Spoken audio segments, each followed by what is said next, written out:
Hi, friends.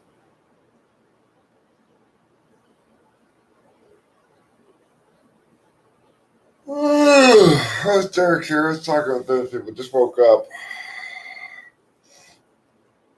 Just took a couple of Addies and, waiting for the drugs to take effect.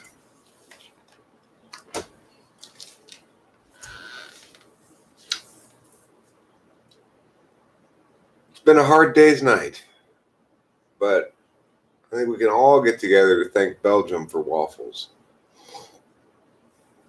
If it weren't for Belgium, we wouldn't have any waffles. Or, even worse, we just have regular waffles and no Belgium waffles. But who wants a regular waffle when you can get a Belgium waffle? Nobody wants that.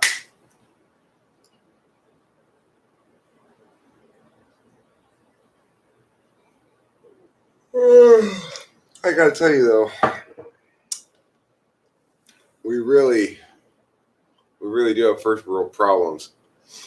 If you had to work in the waffle mines in Belgium, you wouldn't be such a big fan of waffles. Let me tell you, that's a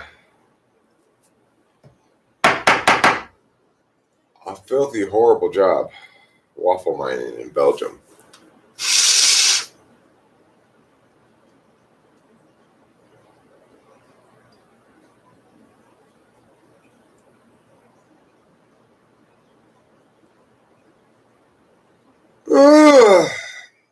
Big yawns for little Eric. Big yawns indeed. I need to make a pot of coffee here pretty soon. I'm not feeling what one would call particularly lively or energetic at the moment.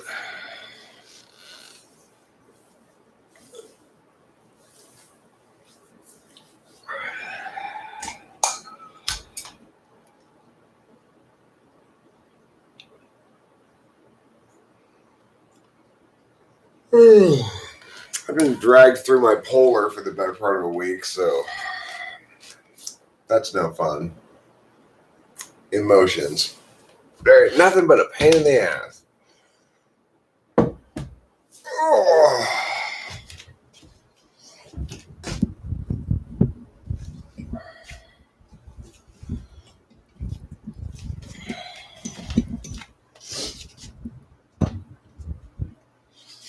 I did sleep very well last night. I got a lot of sleep. I feel quite rested. But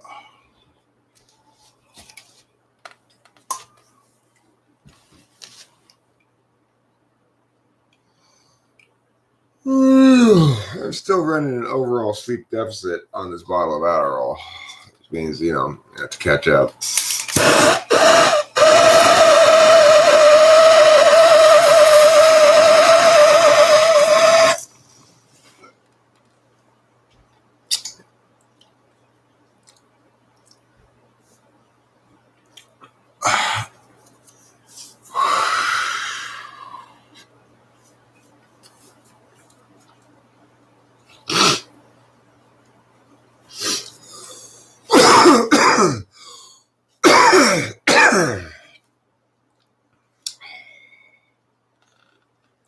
All right, let's try that again. See if we can do a little bit better job this time.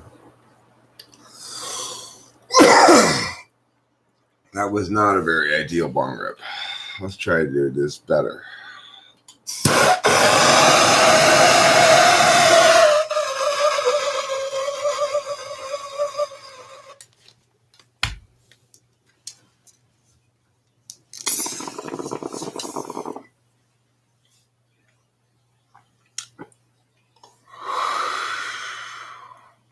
A little bit better.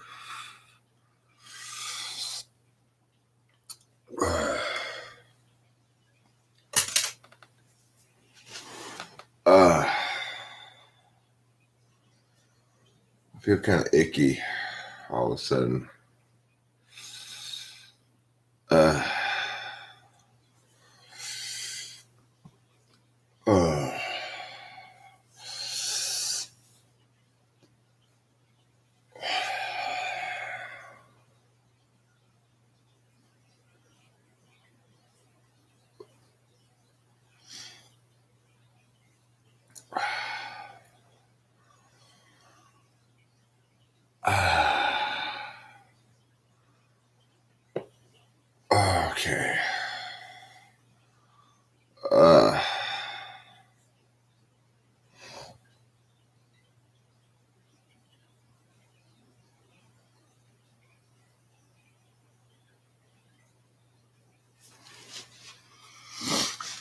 All right, well, let's feel somewhat better.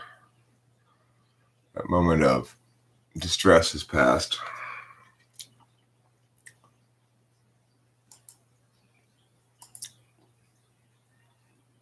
So, I'm not sure really what the day brings today. I was thinking about making some pizza dough later today and make my own pizza.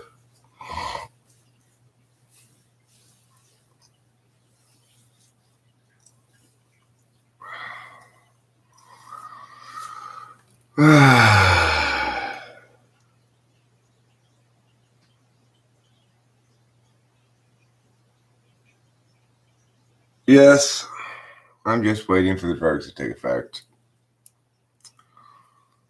Hopefully, with the amphetamine kicks in, I'll have a little bit more enthusiasm, be more entertaining. I'll be like, yeah, like everybody wants me to be all the time.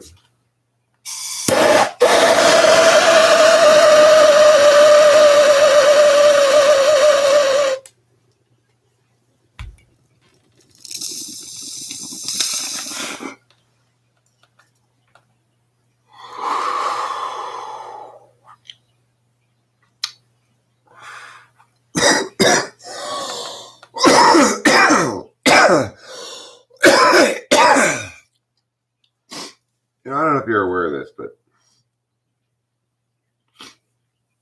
a lot of people say, don't blow smoke on your microphones. It ruins them. It's fine. It's totally fine.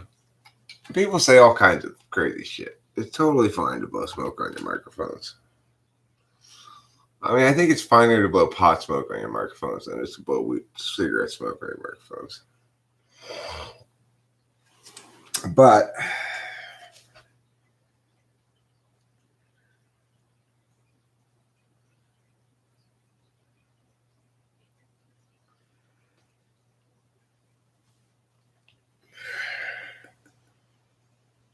it's been a long time since Rachel and I have had sex.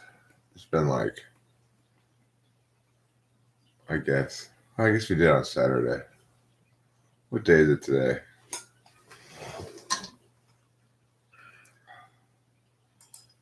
Thursday. Yeah, it's been 1, 2, 3, 4. Today's the 5th day. That's a long time, frankly, to go between sexual intercourses, but Rachel's been off, So we'll see how that goes.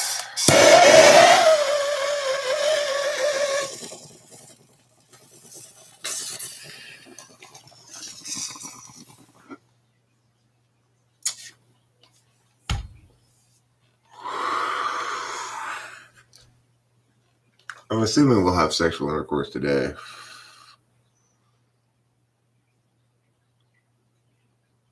Yesterday, I mostly had hurt feelings. I was thinking about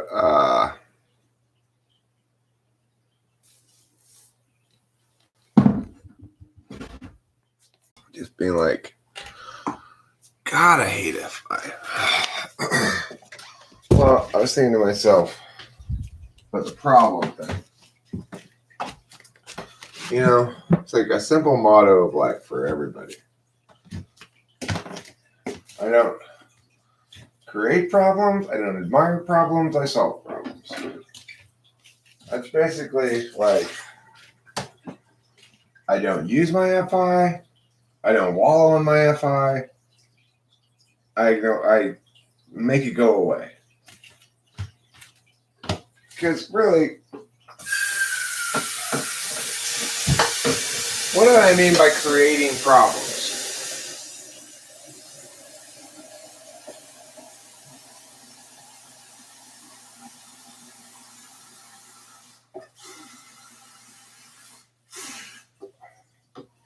Well, what I really mean is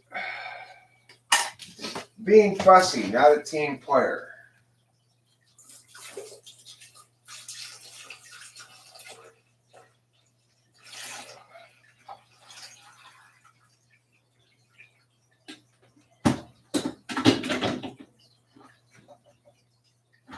mean by admiring problems. I mean complaining.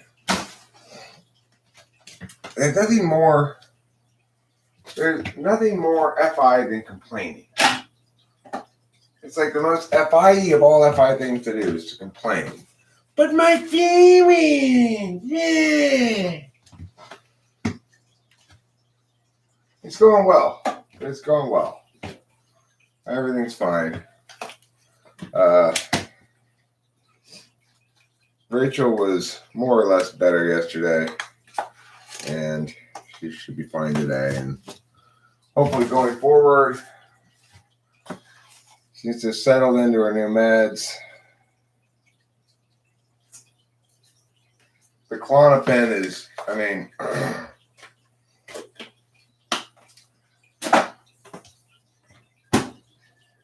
it's a blessing and a curse, I guess you could say, about the Klonopin. It's exactly what I wanted in terms of something that'll knock her out and for sure make her go to sleep. And sleeping a lot as a consequence. But it's a benzo, which I didn't want her to go on really, but whatever. I don't know if she's going to stay on those or not, but for right now, I'm convinced that Rachel is catching up on literally years of lost sleep. And that's the weird thing, is your body keeps track of that shit.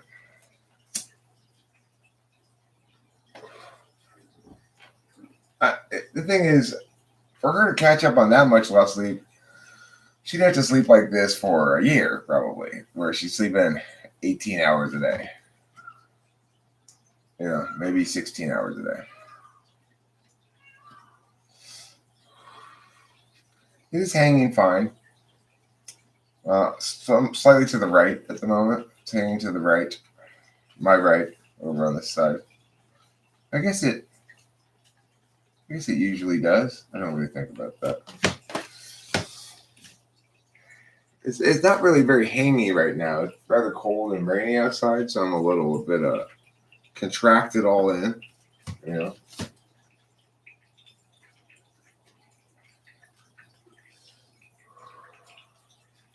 I got a lot of contraction. You know, because a man's junk, when it's cold outside, it clings to his body to stay warm. Like, brr.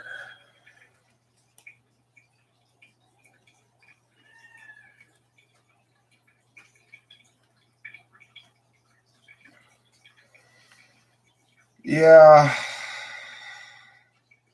It is addictive. I mean, that's the thing. It's physically addictive. And, I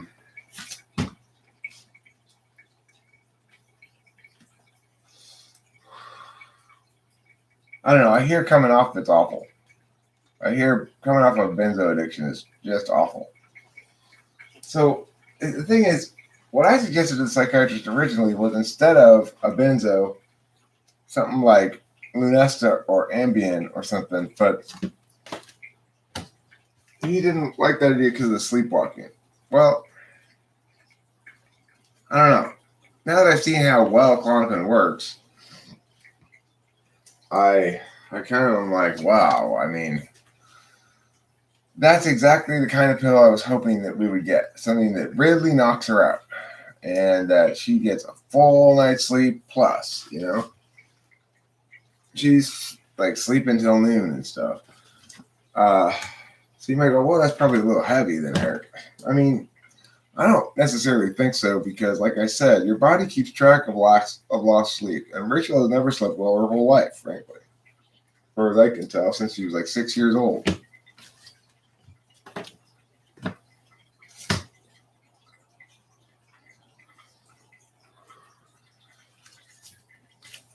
So she needs whatever sleep she can get.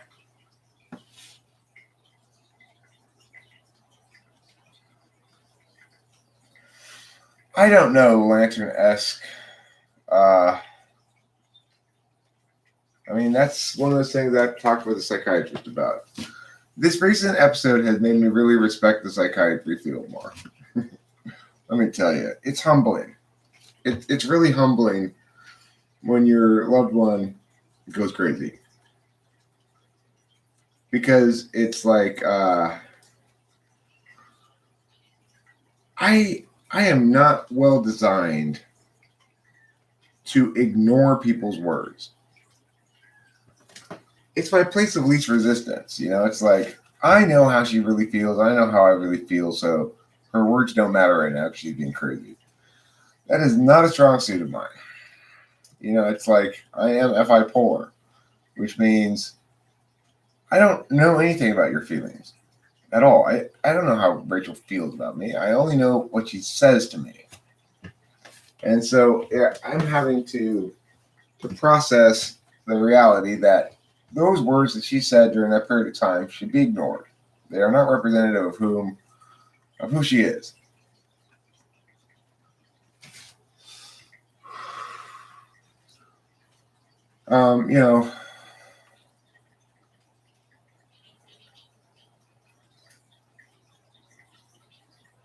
Yeah, there is inherent blame and shame. I mean, it's like I try not to. I would like to think I'm somewhat better than that, but I'm not. In the throes of it, I can't help it. It's like, but, because she's still there. She's still talking to me. She's still making sense on some level. It's just the conclusions she's drawing are totally out of proportion with the reality she's dealing with.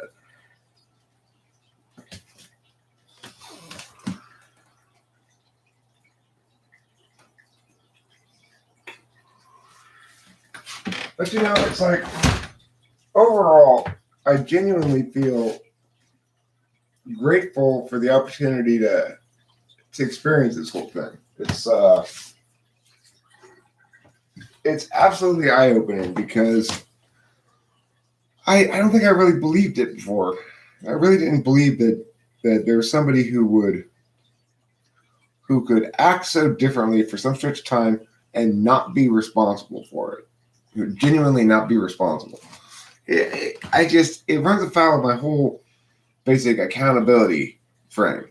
But the truth is, a mental illness is actually an illness. It's like, it's not her fault at all. It's not something she can control except with medication. And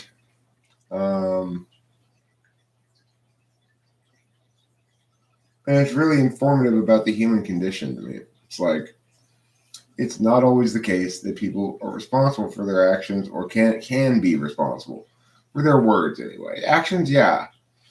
I mean, that's the thing. I'll hold Rachel responsible for certain kinds of actions regardless of her state of being. But words are something I have to understand that they're not representative of her and let it go. I'm not capable of letting go like cheating or something like that. I just can't, even if I should. But she's not. I see no indication from Rachel at any point have I seen that she goes there when she goes crazy. That's not the kind of impulsive thing Rachel does when crazy. The kind of impulsive thing she does is break up with me for no reason.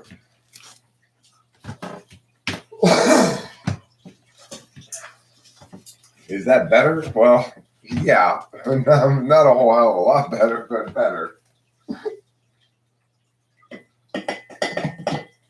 Definitely better. Reparable, because it's words. And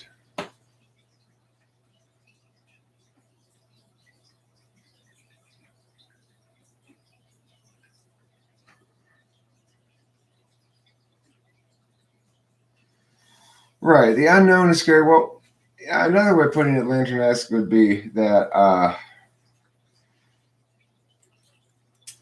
your map and your territory get off. It's like I expect certain things in life. I operate under certain assumptions. And everybody needs to feel safe.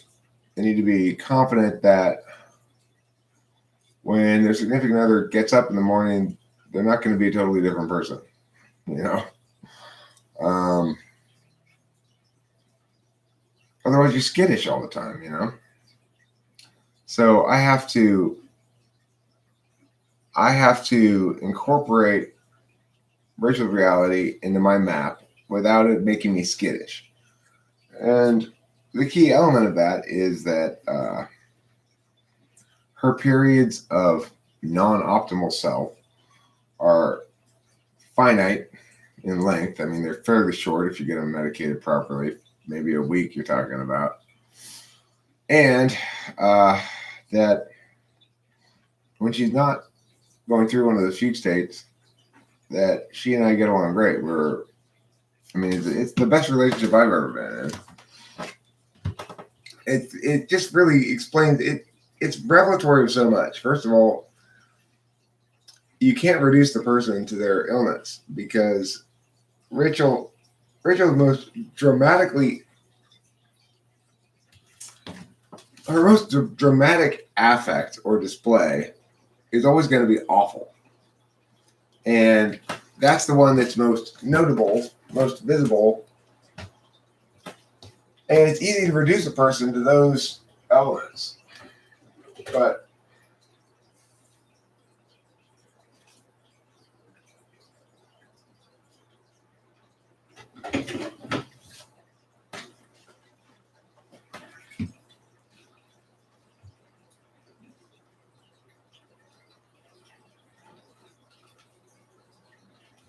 she and I have an unusual compatibility when she's not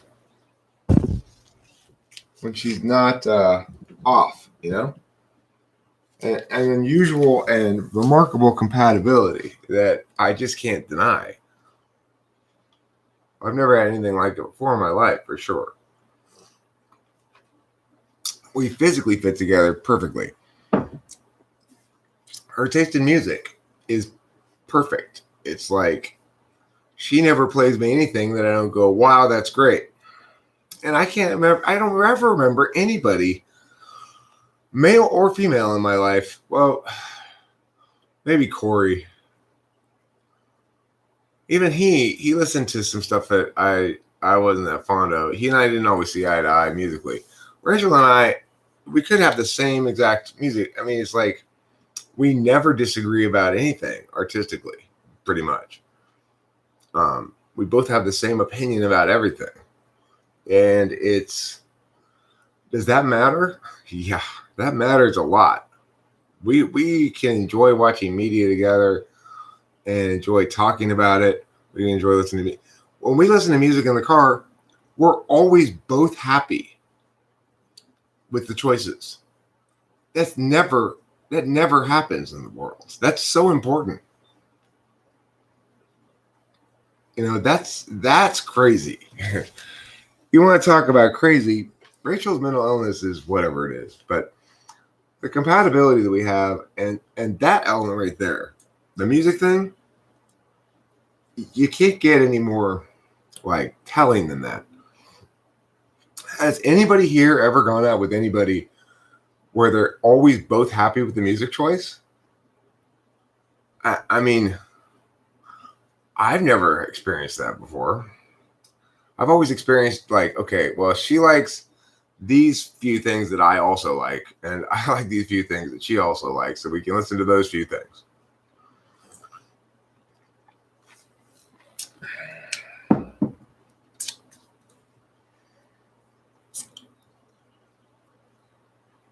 So I feel both happy for and proud of Rachel for pulling this whole thing off. Namely,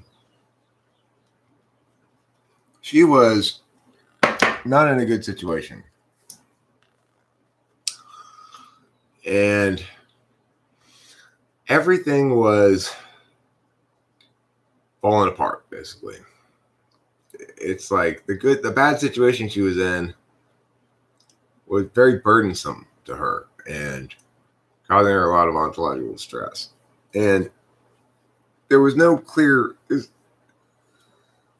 just no path out, basically. But somehow with her INFJ magic, she made this happen. And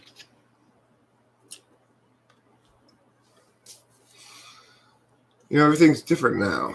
She's safe now. She's safe and loved and valued.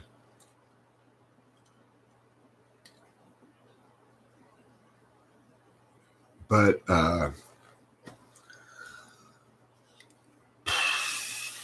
as a consequence, when she attacks me in the relationship during one of those states, it puts me through the ringer. Hopefully next time I'll remember that it's just bullshit. It's hard for me.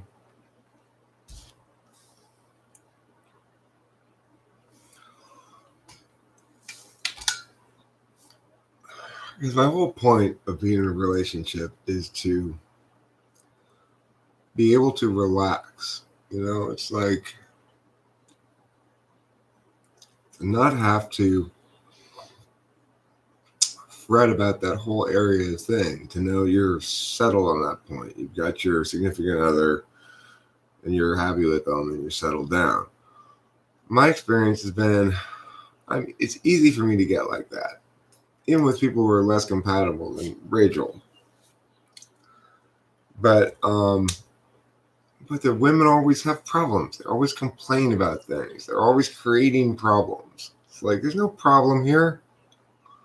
What happened? Nothing happened. Well, but we need to work on me. Why? Just fucking relax and be happy. There's no need to complain all the time. That's the story of my fucking life. It's like I give of myself to these people, and I am a good relationship partner and do everything right, and then I get shit on as a consequence. Well, Rachel's not like that. At least with Rachel, all of that girl stuff, that awful woman stuff that they do to people, with their constant complaining, it's all smushed into these little episodes. And then the rest of the time, she's a normal human being who appreciates me and values me and doesn't complain. God, I hate complaining. I hate complaining more than anything in the world. I hate complaining. You always know when complaining occurs because the woman says, meow, meow, meow, meow, meow. And then I go, well, here's a solution for that. And they go, yeah, but, no, but. Well, how about this solution? Yeah, but, no. That's complaining. They're complaining when they're not interested in a solution. They just want to admire a problem together. That's just not how I roll. Or they want to admire a problem to make me scramble to try to solve it in some way and then not be satisfied so they can watch me work harder to solve it or something.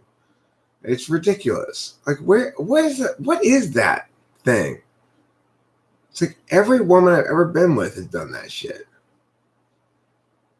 Why?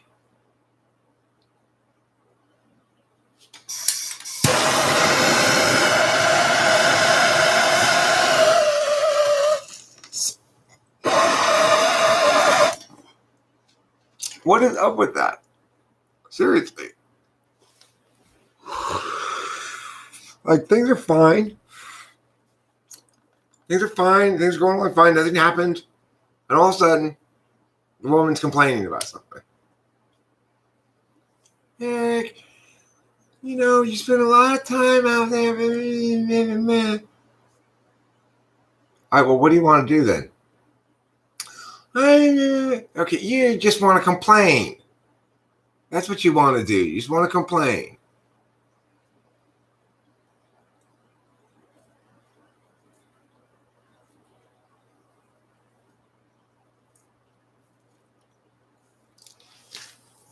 I hate complaining.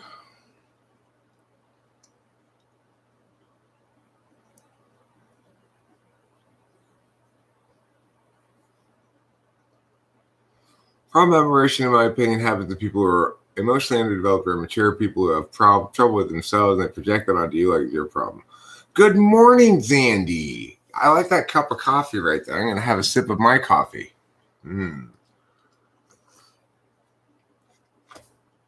Possibly, because I will say this, Leonard asked, when Rachel is in a state, she's much more, well, she's still NI, but it's like, but she's kind of like an SI Dom. Yes, I'm meta complaining. But I'm asking the question, what is that? As though trying to learn about it. So it's not really complaining. You see, Nicolay Shea, how that works? If you're curious about a thing, then it's not complaining.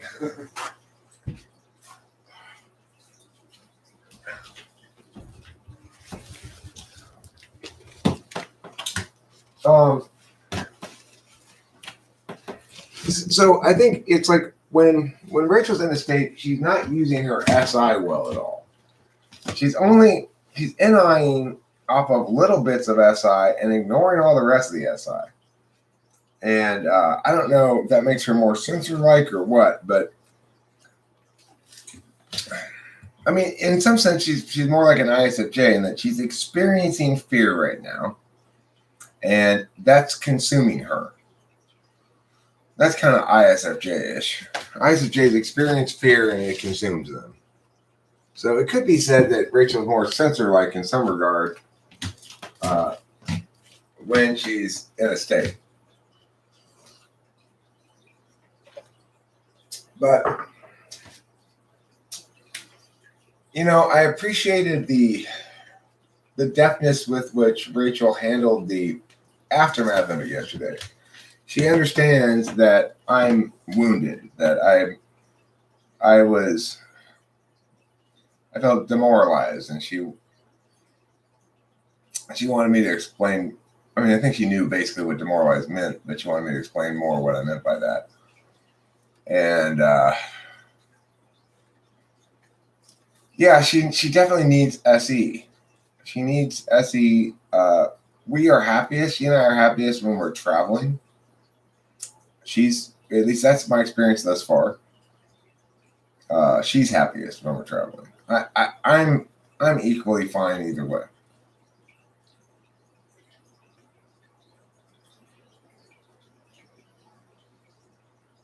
All right. Well, my ESFJ wife, she used to. I don't think she's causing trouble because she's bored, but I do think that we're all a little stir crazy with this quarantine. You know.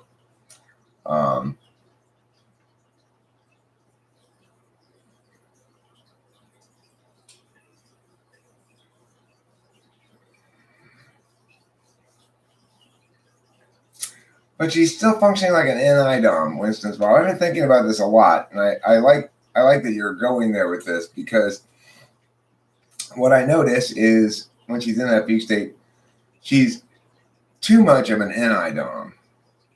She's ISFJs, they need SE too, for sure. It's their fifth slot absolute value function. So they judge you on your SE.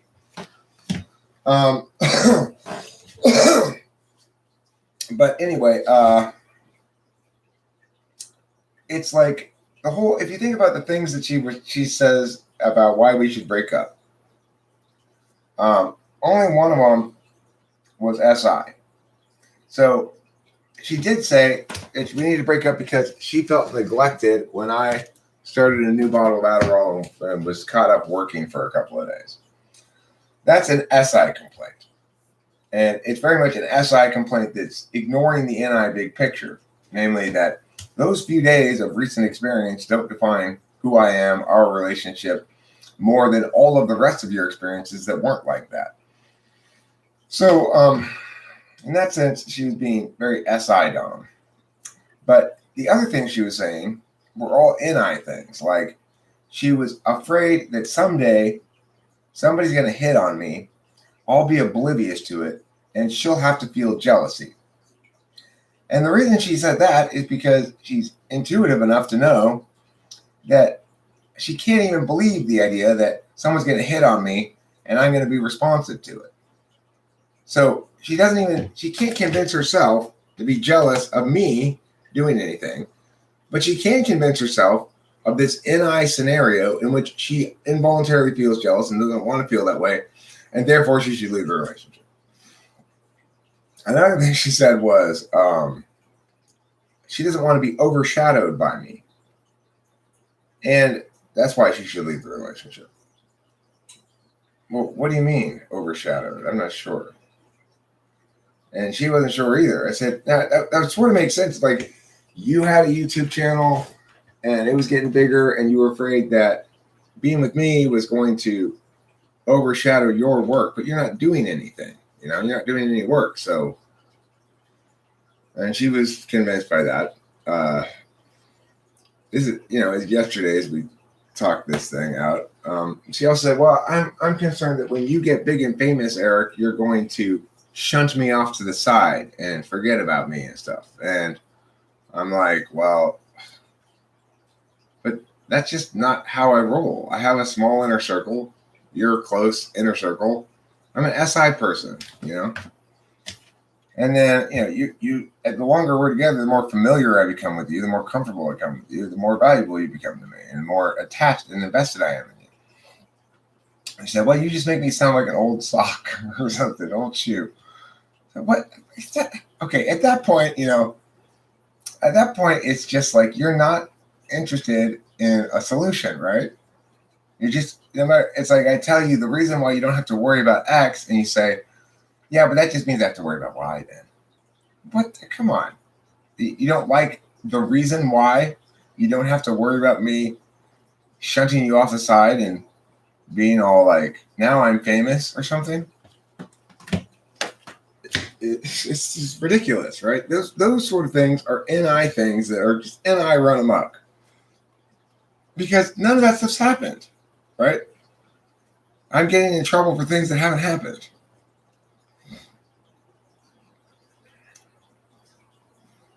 So in that regard, I don't think that when she's in a fugue state of some sort that it comprises mostly like a flip to a shadow self or something. She's still an NI dom. It's just her NI's off the rails. It's like,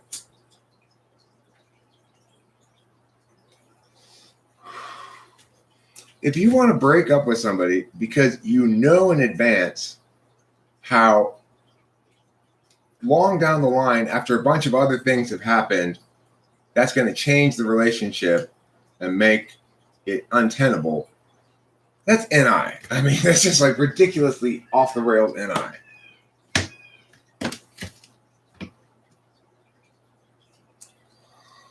So people who do that, the shunning, what types are they? I mean, the people who say, I'm big and famous now, I don't need you anymore.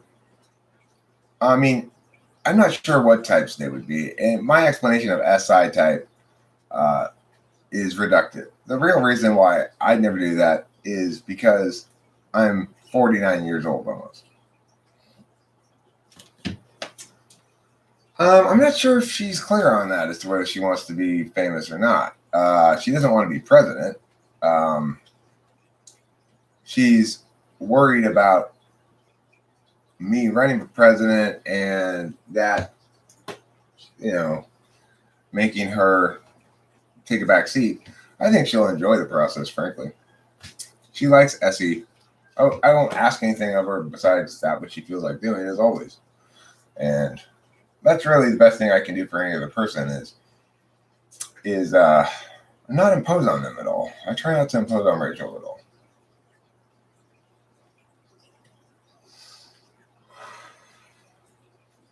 Yeah, ISFJs for sure are the ones who will use the word weird as a criticism, insult, or whatever. I was told by Kimberly a lot about things that I did or said or wanted or whatever. That's weird. And it was clearly,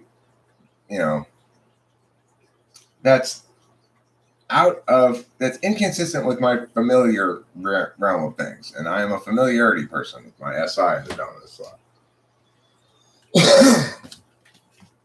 And of course, with SI types, you also have a recency. Recency is a big thing. I see that in my dad a lot. That he's attending to what he's experiencing right now, today, tomorrow, yesterday, and beyond that, it doesn't seem to impact his understanding of things very much. And it's also telling the way that he cannot possibly trust me to go talk to the people about this long-term care insurance problem he's having. The reason he can't trust me to do it is because he can't ordinarily figure out how I'm going to do it. I can't ordinarily explain to him how I'm going to do it because it's a responsiveness thing. I'm going to ask them questions. They're going to say words, and I'll use those words against them. That's how I do things.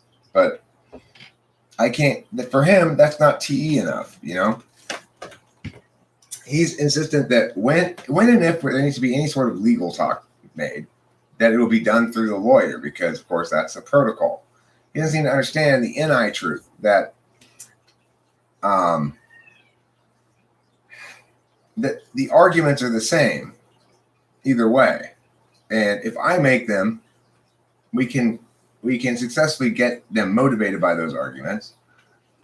If that doesn't work, then maybe having those same arguments on lawyer stationery would work better. I don't know, but it's like there's no reason to not let me go down there and argue with him. His concern is that he's got crazy anti-polar concerns.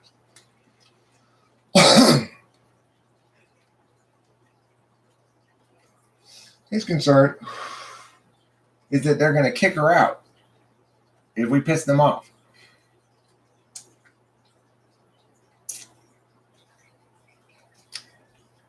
It's like they need to send some paperwork to this CalPERS place. They've been fucking around forever. It's been 3 months. Okay. The deadline's April 15th. If this thing's not done on April 15th, then long-term care insurance is not going to pay us between a third and a half of the amount of the cost of this that my dad's paid for the last 3 months.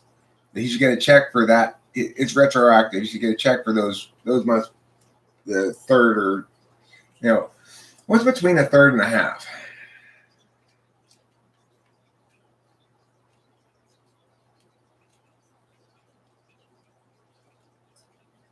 Like 4/10 or something? I don't know. Yeah, 4/10. Okay, so fine.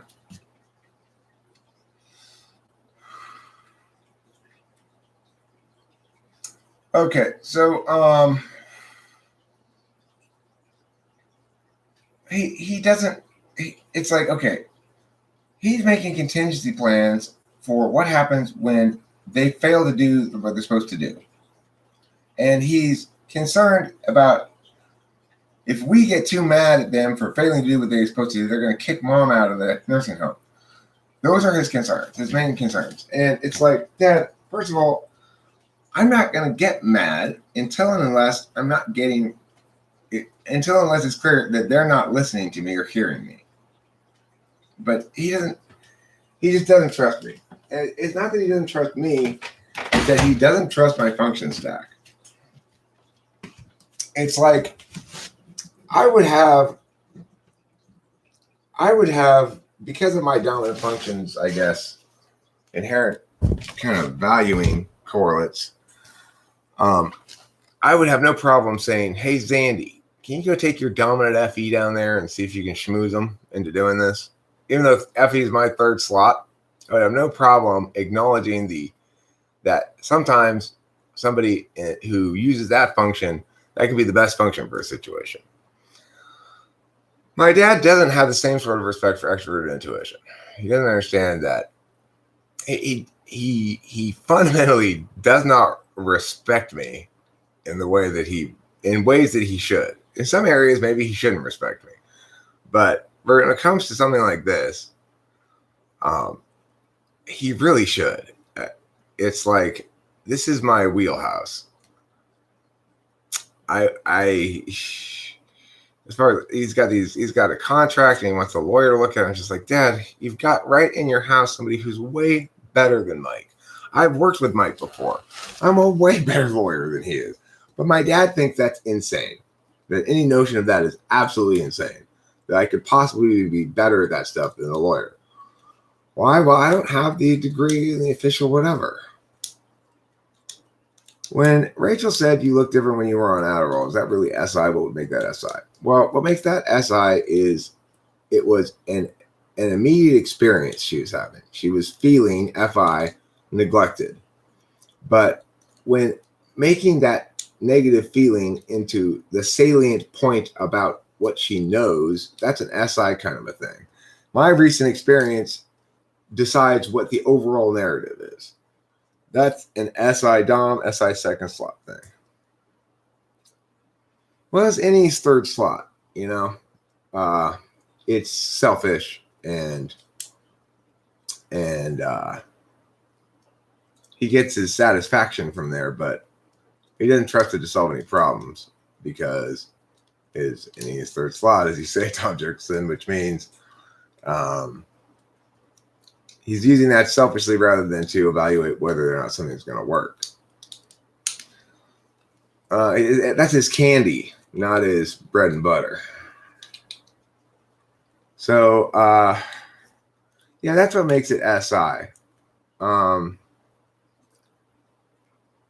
Well, SE, okay, it's, the thing to remember here is the issue that I have with Rachel when she's in a state is that she's a knower.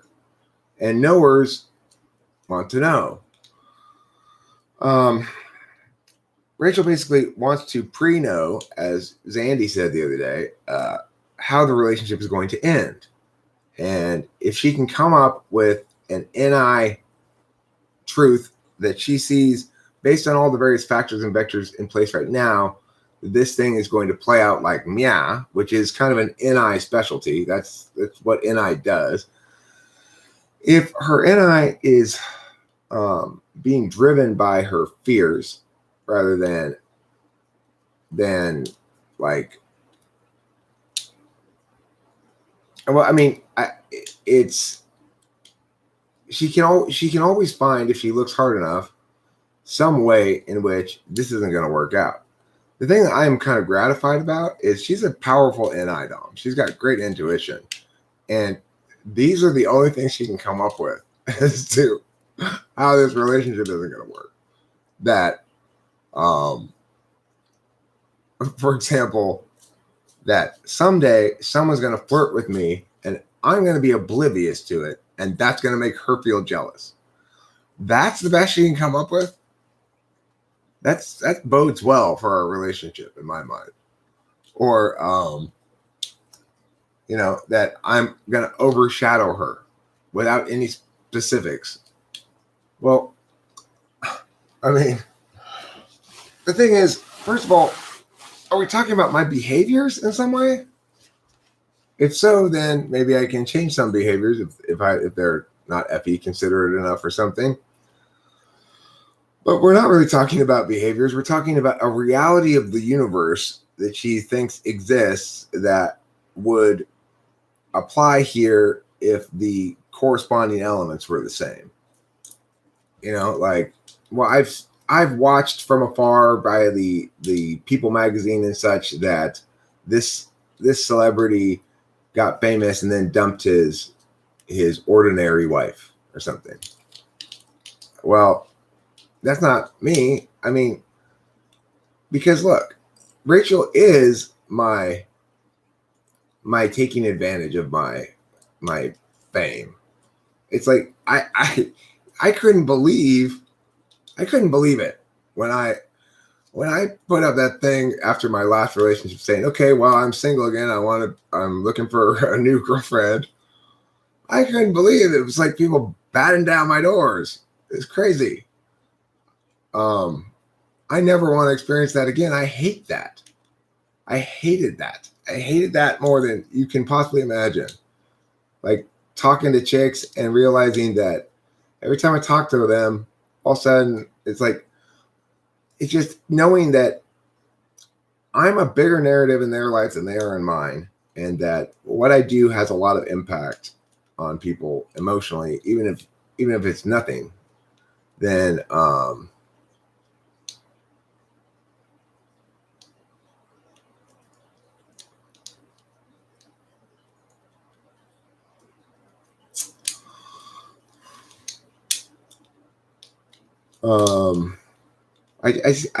don't like that. I didn't enjoy that at all. It didn't make me feel good. It made me feel awful. It was like, oh Jesus, this is people's. I can hurt people without doing anything. That's the reality of it. If I'm single and dating, it's way too easy for me to hurt people without doing anything bad. Even I just can't take that. Anyway, I'm sure listen. She's never been understood properly before, and she's not had a good relationship before. I really haven't either. I don't think she necessarily feels that way about her childhood. She feels as though things started getting squirrely, I think, post-adolescence. Because she didn't have her first episode with mental illness until 11 years ago, I think it was. So that was 24. She was 24, I think, when she had her first episode. Prior to that, when she talks about her childhood in general, I think she feels as though that wasn't the case, that she wasn't being betrayed so much by her primary attachments. I get the sense that prepubescent INFJ ESTJ mom was a lot less contentious than postpubescent ESTJ mom INFJ kid. And her dad loves her. Her dad's a good dad. Her dad was bullied by the mom into going along with some bullshit, and it got increasingly bullshit as Rachel got older. It's like, overparenting a little kid is a lot less worse than overparenting an older kid. I don't believe that Rachel has an attachment disorder. The last person I was with had an attachment disorder, and Rachel doesn't display those things. The attachment disorder thing plays out as the closer you get, the more they push you away. It turns into I hate you, don't leave me. And Rachel's not displaying any of those sort of qualities. So I think what Rachel has is simply she's got a mental illness that was aggravated dramatically by the way it was dealt with initially and for the last 10 years. With this sort of TE leverage punish thing. As far as cheating goes, one nice thing about being with an NI-DOM is Rachel knows I'm not going to cheat. She knows that. She can't deny that knowledge. It's too obvious and indisputable. The reason I'm not going to ever cheat or do anything of the sort is I've got my whole identity tied up in a lot of kinds of narratives that, I have a clear sense of where I'm going and who I am. I am the person who does not ever do that. I'm the person who walks a narrow path. And I have to. If I don't, I already know. It's like I've got myself too wound into a lot of magic. If I willfully violate my conscriptions on my behaviors, then God will strike me down. No uncertain terms. I can't get away with things anymore. This is the cost of having always gotten away with everything. The more clearly I understand how lucky how lucky I've been in life and how Teflon I've been. Nothing sticks to me. It's weird. But the more I understand that reality and respect it, the less I'm able to get away with shit, because I can only get away with shit when it's a genuine mistake. It's like genuine mistakes never stick to me. If I don't have the experiential knowledge to know this is stupid, even if I have the intuitive knowledge to know it's stupid, and I do it because I'm going with my experiential knowledge and it's an honest decision, and I'm not aware that I shouldn't do that or something, then I'll get away with it. But I'll learn in the process that I shouldn't do that, and I won't do that again. It's weird. But so there's very little I don't end well enough now that I can still get away with it. Well,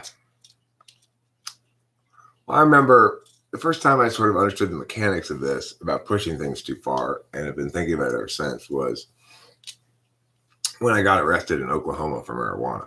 Even then, I got away with shit because I had more than marijuana on me. I had something that was a much bigger bust on me, but it was in the box of weed, and they didn't see it, and I got out of the state before any further things were accomplished there. So, but the reason I say I pushed it too far, I was driving cross country. I had my stickers were out of date. Like, in other words, my registration was expired, and I had a bunch of weed all over the dashboard, and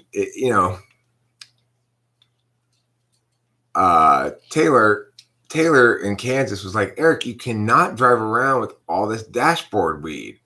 And I'm just like, well, what am I supposed to roll joints out of when I'm driving? It's like, this isn't California. You can't do that shit.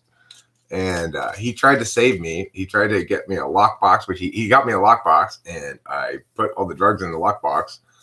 But the problem is, I was pushing shit too far. I was pushing my luck too much. It was like I was driving down the highway in Oklahoma, driving with my knees, speeding with expired tags, and I was cleaning my pipe with a blowtorch. So the car reeked like weed, because if you want to make anything reek like weed, burn a bunch of resin out of a pipe with a blowtorch. So that it's not clogged anymore, but it's going to make everything in the vicinity reek like weed. So sure enough, I got pulled over. Cops smelled the weed. I refused to let them search the car, but they followed all the protocols. And so it's like they went by the book. And so nothing I could say about it. They had the right to, at that point, they had the probable cause. There was no disputing that there was probable cause. It reeks like weed. But the thing is, that's an example of me not respecting my luck. If I had just gotten, if I just had a little sense, if I had respected my luck, I could have gotten away with everything. But I didn't respect my luck. And so now I do. Now I respect my luck a lot more. And I don't try to push it. And in fact, I don't try to count on it at all. I try not to ever count on it. That's when you're in trouble. If you're counting on your luck, you're fucked. You should never have gotten yourself into that situation, but you're counting on your luck. So regardless, that was Oklahoma. And at the time, I was hanging out a lot in the raw room, because back then the raw room would automatically upload to YouTube. And so it was nice. I was in the raw room when I was getting arrested, and when I came out and watched what had happened afterwards, Kit Kat was in there, and she had changed her like picture that shows up when you're not on camera to say "Free Host Eric," which it still gratifies me to this day. It's like, that's so nice that I had some people there who cared. Because the thing was, at the time, I didn't have a woman. I was single. And I really felt that lack in those moments. Like, who am I going to call?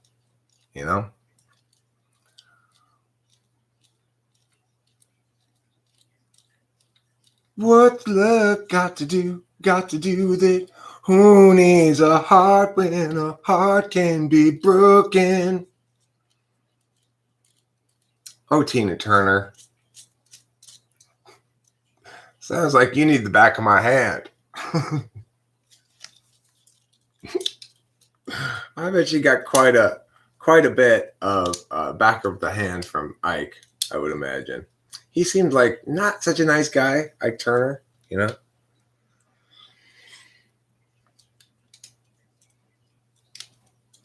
Well, it was the first time I'd ever been there, so I didn't find it depressing. I just found it everything kind of interesting, and wow, this is flat.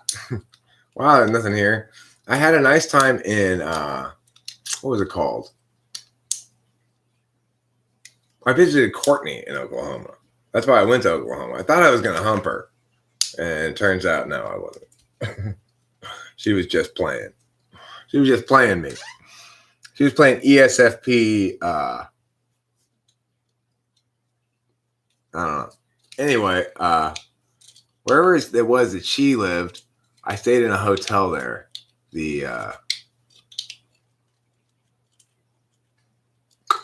I forget which hotel it was, but it was one of those like chain ones, like Courtyard by Marriott, but it wasn't Courtyard by Marriott. Anyway, I had an encounter with the police there too. After I was driving away from Courtney's, I was texting her. I was stopped at this stop sign in a parking lot. I was just texting and I wasn't moving anywhere. And a cop came to the window. I wasn't even aware they pulled up. Tap, tap, tap. I was like, oh, whoa. She's, are you okay, sir? Oh, yeah, I'm just texting. Sorry. My bad. And where are you staying? Where are you from?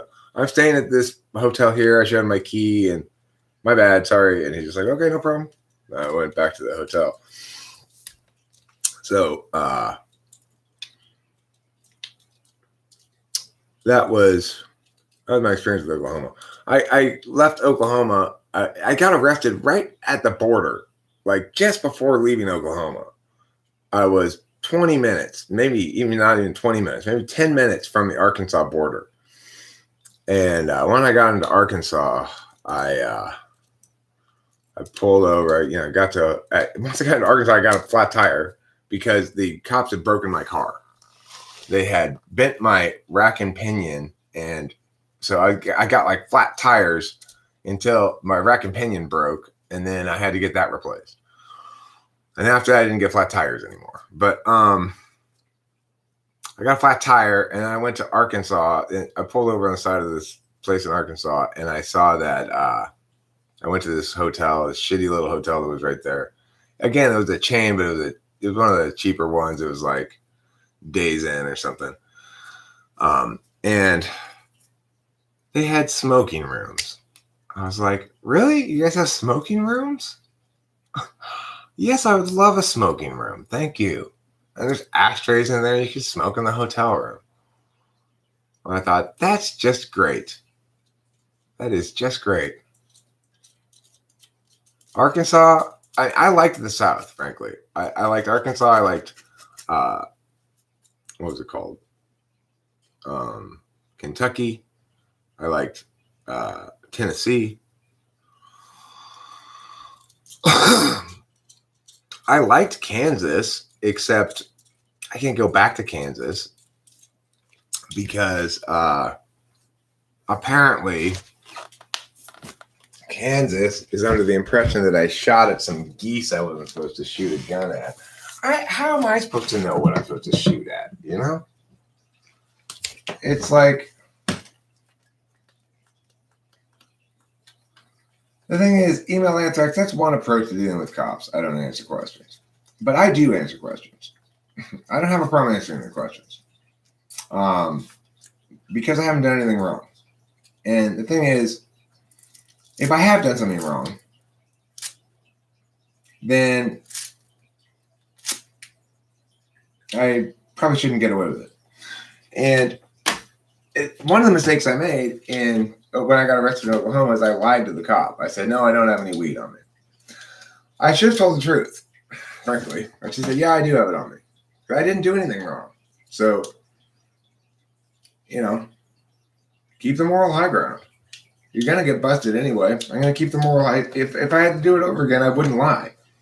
I lost the moral high ground by lying. Lying never seems to turn out well for me anymore. Well, but see, I don't necessarily oppose the cops doing their job like I used to. Like I used to be a lot more like that. I used to be more like, look,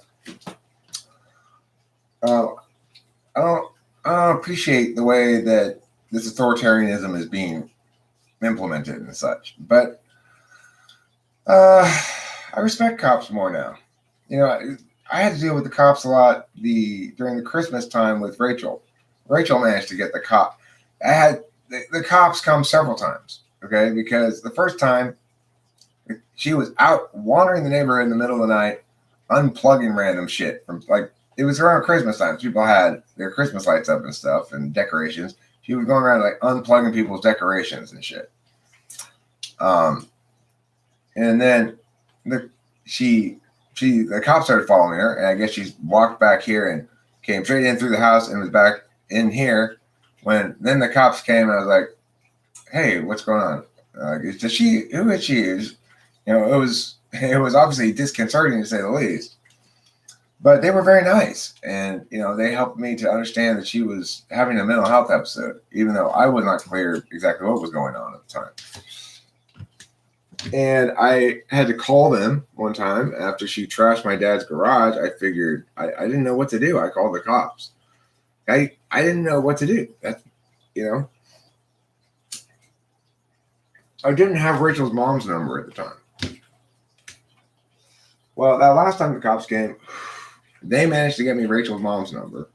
And from that point forward, it was fine. I was able to coordinate with her and get things handled. And it was good.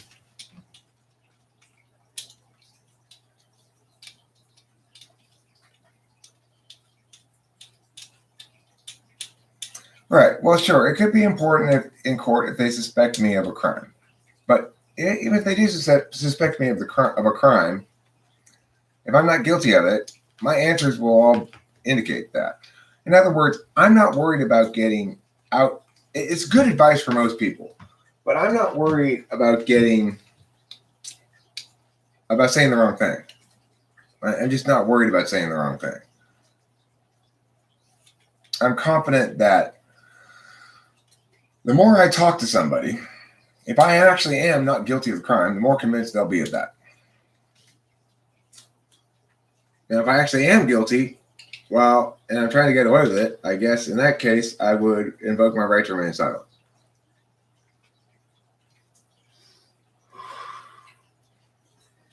And again, if I'm guilty of something that is not bad, like marijuana possession, then I shouldn't lie about it at all. I should just stand my ground morally. Say, yes, I have it. And it is wicked of you to arrest me for it, but I understand you're going to do so.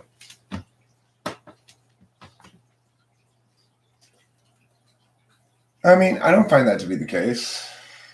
I think the American criminal justice system is getting better, not worse. And I think it's getting better because there's less of a carte blanche being afforded to the drug war.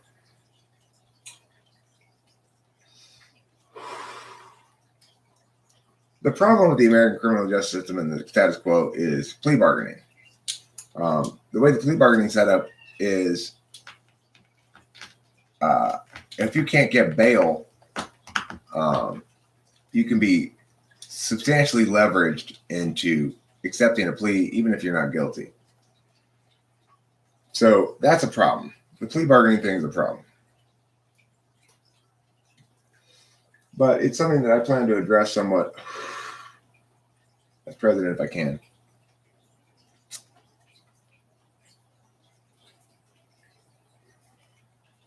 Yeah, that's the thing. It's like I understand that cops are doing their job, and that for the occasions when I resent them for how they deal with me, there are also occasions when I am grateful to them for how they deal with me, and I need them sometimes, and everybody does. Yeah, well, like I said, Sam Smith, I was really pushing my luck on that occasion. It's not like I deserved to be arrested for what I was doing, because what I was doing wasn't wrong, but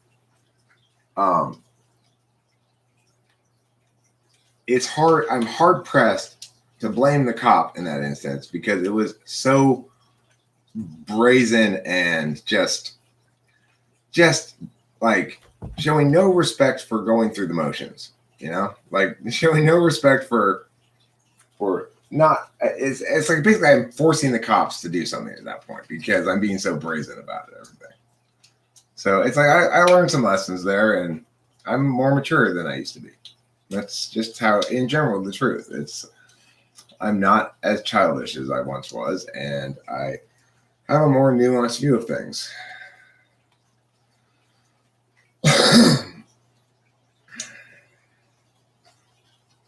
I like the word walkabout as well. My mother, I remember, used to watch this show on PBS where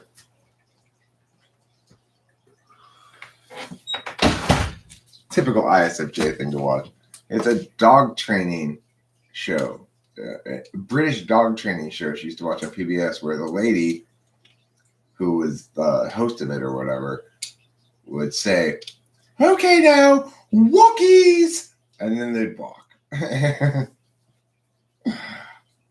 don't. That's all I remember about it is the walkies. Walkies. You're a New Yorker. Rachel was a New Yorker. She's from Long Island. Sometimes she gets a little Long Islandy in her accent.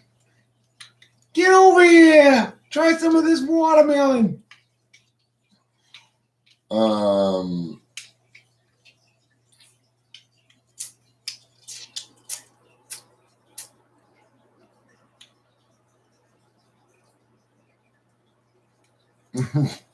Is Paul Hogan still alive? Crocodile Dundee gets old. That's a good title for a movie. I gotta poo. Can you guys chat among yourselves briefly while I poo? I don't really want to end the stream, but I have to poop. It's not quite all the way at the event horizon, but it's close. I think that little shaky thing did a good event horizon move for me.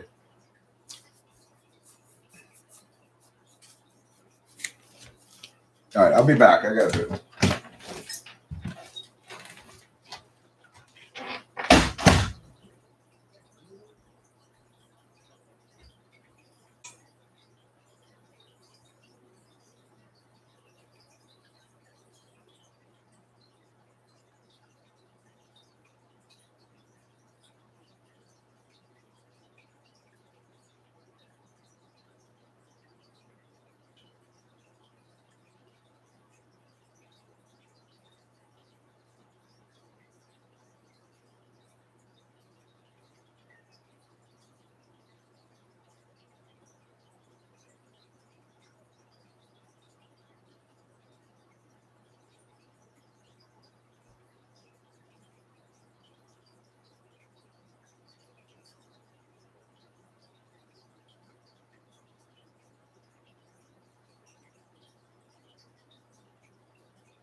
want to come inside, PP?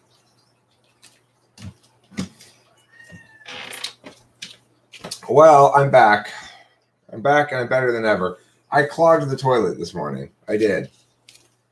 I clogged it with my poop. It was a big one. It was a big and gratifying poop. It was the sort of poop you write home to mother about. Of course, I write home to mother every time I poop. Every poop is worth a letter to mother from me. But that's just me. It's just me and my odd ways. Oh, my kitty freshness pants. Oh, my dad scored a 6-pack or something of toilet paper the other day.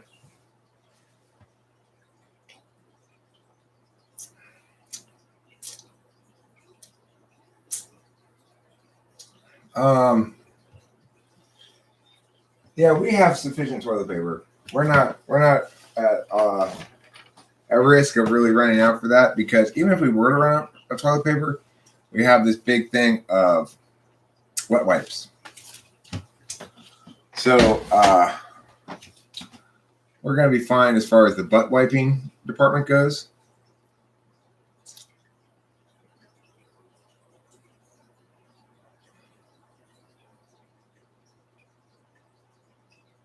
Use a poop stick? No, I don't need a poop stick. I just, like, for example, what I should have done after that poop was I should have flushed right away before I wiped it all. And it probably would have gone down.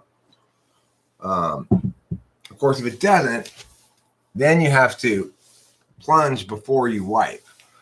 And that's not fun. Lantern-esque uses a bidet at home? Wow, how French of you.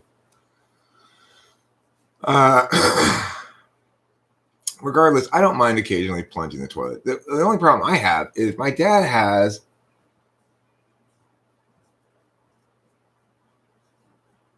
the old school style of plunger.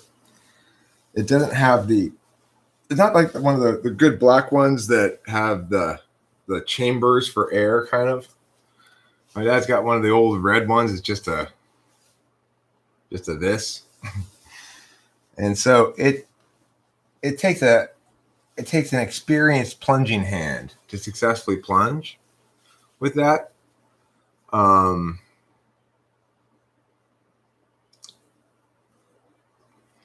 Nicholas Watson well said, Rome fell because of ethnocentrism. Ethnocentrism. The Tower of Babel gets too noisy and people move further away from the government, form their own laws and traditions. Asians and Muslims use bidets as well. Just a French name. Oh, I didn't know that. Learn something new every day. TIL, as they say on Reddit. TIL. Bidets are not just for French people. One thing I'm sure of is that once we began outsourcing ordinary clothes, electronics at all, we could buy much more stuff. That's not always good, but it's a fact of life.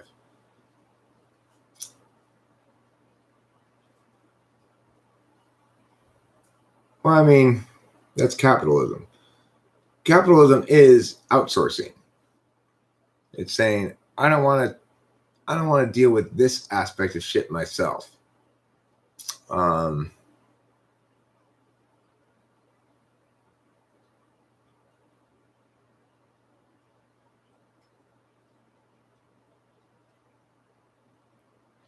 I think that I'm beginning to think things aren't going to be quite as bad as I've been suggesting they will be regarding the economic depression. I actually think it's going to be milder than anticipated. And the reason is, in part, well, it's a little SI reason here. So my dad is doing contingency planning for when Sunrise fails to follow through on their obligation to fulfill, to send all the paperwork they need to send to the long-term care insurance people. Which to me is ridiculous. Why are we making contingency plans for this? Because we should never allow that to happen. It's like there's I mean, I don't know. There's a grievance. My dad said he's got all the TE down. Well, there's a grievance procedure, then it goes to mandatory arbitration. Why don't you just let me put my foot up their ass? Well, we don't want to piss them off now, Eric. Blah, blah, blah, blah. God damn it, Dad. Trust my dad's using no NI at all. He's using TESI. Everything's experiential. So the fact is, it is completely insane and unacceptable to even consider the possibility that after 3 months of us haranguing this nursing home to send the necessary paperwork to the long-term care insurance place, no, he can't. We don't. We've gone through all of that shit. Believe me, my dad's as TE as you are. We've tried to get it so that they'll give us a copy. And then we mail it to him. And couldn't he just make a copy and send the copy off via registered mail so he knows they received it? And if they don't respond, he complains to the Consumer Business Bureau. Well, the thing is, for some stretch of time, it was unclear who was at fault here, whether it was the long-term care insurance people or whether it was the Sunrise people. Where did Kitty go? But now it's clear that it's the nursing home. And so, look, it's like we entered into this contract with the nursing home with a good faith understanding that they qualified for the long-term care insurance and they would do the things necessary for us to have part of the cost of it paid for.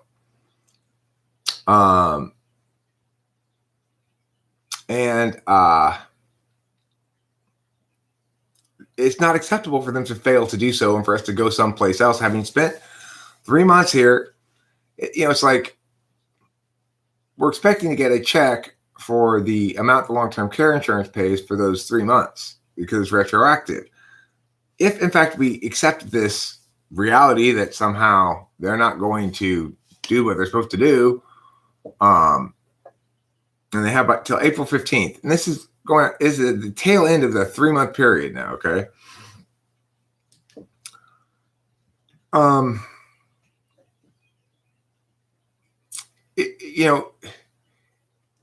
If in fact they don't do it, then my dad should demand a check from them for that amount or free housing for my mom until the money is equal or something. Instead, my dad paid for me. I mean, yeah, we've looked in. I mean, he has his NI-polar understanding of things as well, which is he sees that one thing they could do is kick her out for bad behavior or something. He's convinced her behavior is much worse than it is, and that the other patients aren't like that or something. But it's not the case. It's just, I don't know. It's frustrating. It's frustrating, but my dad said if in fact they don't do this thing, he's gonna let me off the leash. I'm gonna go and fucking leave a pile of bloody mush behind me.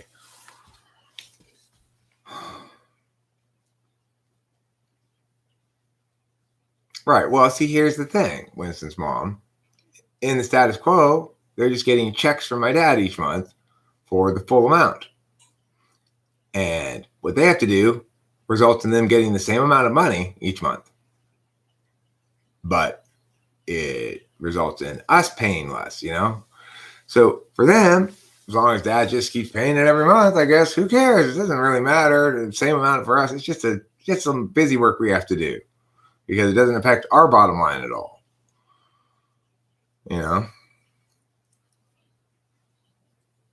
Did you know for a little bit their hashtag nuke China was trending on Twitter?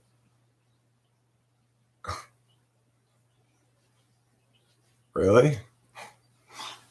I'm sure people don't literally mean they'd like to see us nuke China.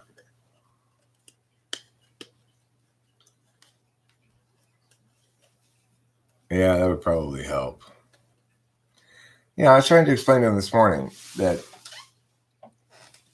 because he's doing his NETI imitation thing. He's going, well, if we say this, then they're just going to say this. But then I said, Dad, listen,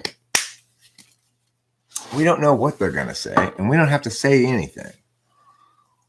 If I were to go in there and deal with this, the first thing I would do is ask a bunch of questions. Then they say things, and they're fucked.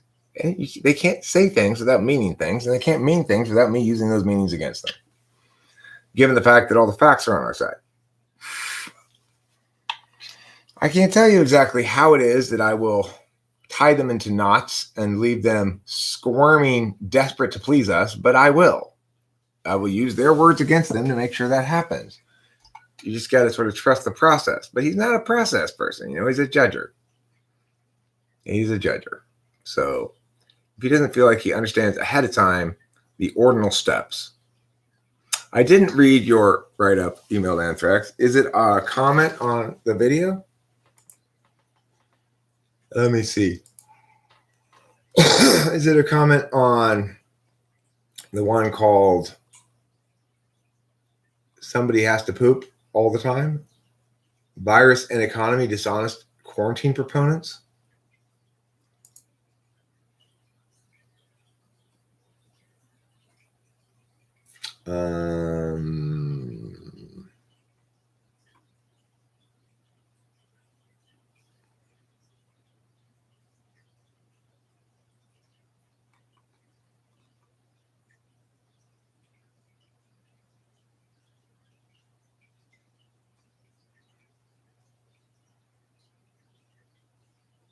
I don't see.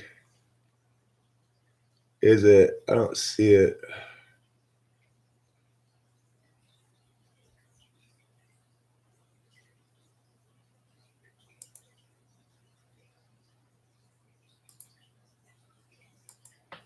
Huh. I don't know. I don't see it. Billy Bragg uploaded something. Huh.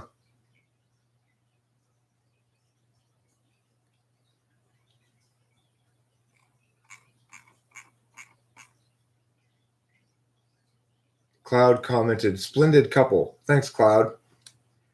Is that me and Rachel? Are we a splendid couple? The Splendid Table. Have any of you guys ever watched The Splendid Table? Oh my God. So ridiculous. So ridiculous.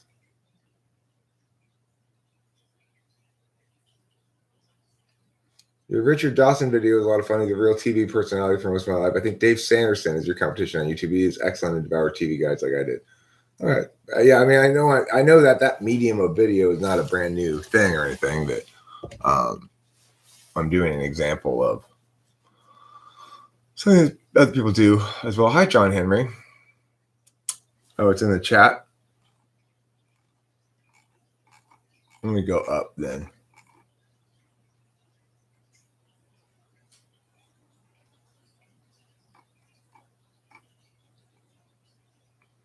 I decided the quarantine was a good thing, bad for some, but if the government steps up, can be ridden out.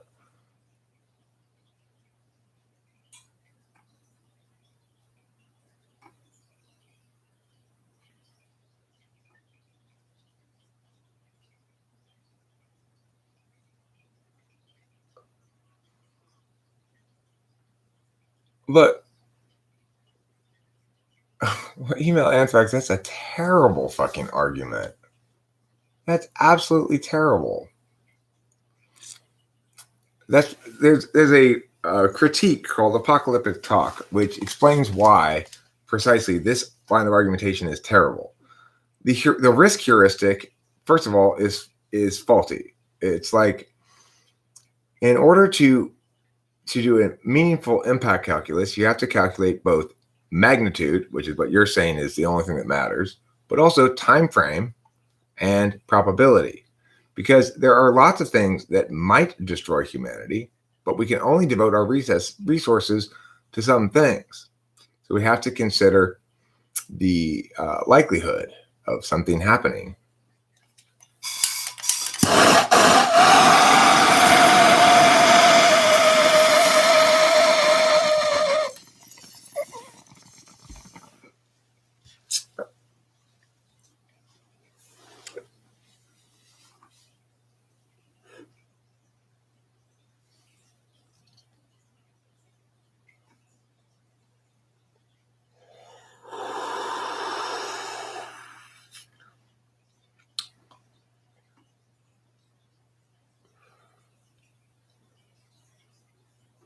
I mean, I agree government can help mitigate the negative economic impacts, but you are terribly misguided in your understanding of things because you're not factoring in the reality that government gets its money from tax revenue. The tax revenues are plummeting right now because nobody's working, and that wealth is finite. The wealth that the amount of money in the world represents the amount of wealth in the world, and wealth is done by doing useful things for other people. So it's like you're not factoring in, additionally, emailed anthrax, total the total impact of society in terms of shifting over from a decentralized free society where individuals have agency to one where it's centralized and people are being given an allowance. It's not a good way to be fundamentally. This is doing a lot of bad things. It's reinforcing the role of centralized government in a way that's going to impact everybody negatively long term. It's like we already have a massive homelessness problem in the United States. We are magnifying that tenfold. Way of life, free society, way of life matters. Okay, but again, your mitigations are fine, but they're operating under the assumption that first and foremost, the quarantine's a good idea, that in fact it's going to work, that when the quarantine's over, we're not just going to repeat this cycle. Nobody can guarantee me that. We guarantee the costs. We don't guarantee the solution. Additionally, no one can tell me that it's likely that we're going to prevent people from getting the disease. Just that we're going to flatten the curve and that they're going to get it later is what everybody seems to be indicating to me. So we don't have any real solvency here. And then lastly, if it is in fact the case that we're doing all this to reduce the rush on the hospitals or healthcare system, I would point out that at least in the United States, there is no pressure on the healthcare system beyond the normal. In fact, it's less than normal now. It's normally about 80% capacity. And right now it's less than that because nobody's getting injured. Nobody's going out and doing shit, you know? We've already conceded that when the language of a health threat emerges, that the government has the capacity to implement martial law, and that's okay. And then we all have to just go along with it. We've already conceded that. That's already over. We lost that battle. It wasn't even a battle. Everybody just scurried into line to cooperate and to contribute to the rhetoric of reinforcing the idea.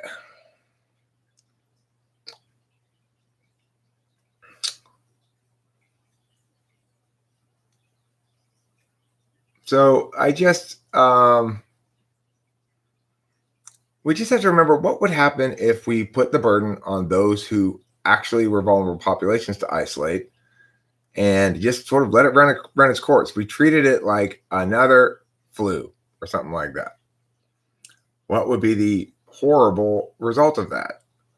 Well, there'd probably be a fair amount more deaths. But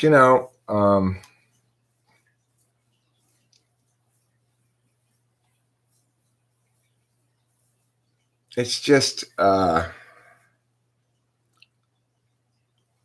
it's like life involves some risk. We can't just lock everybody up in a cage to keep them safe. And that's exactly what we're doing right now. It's crazy. It's like, well, but we're going to save lives. Well, so what? So what? People get sick. People die. We don't shut down the world because life goes on and normal human mortality happens.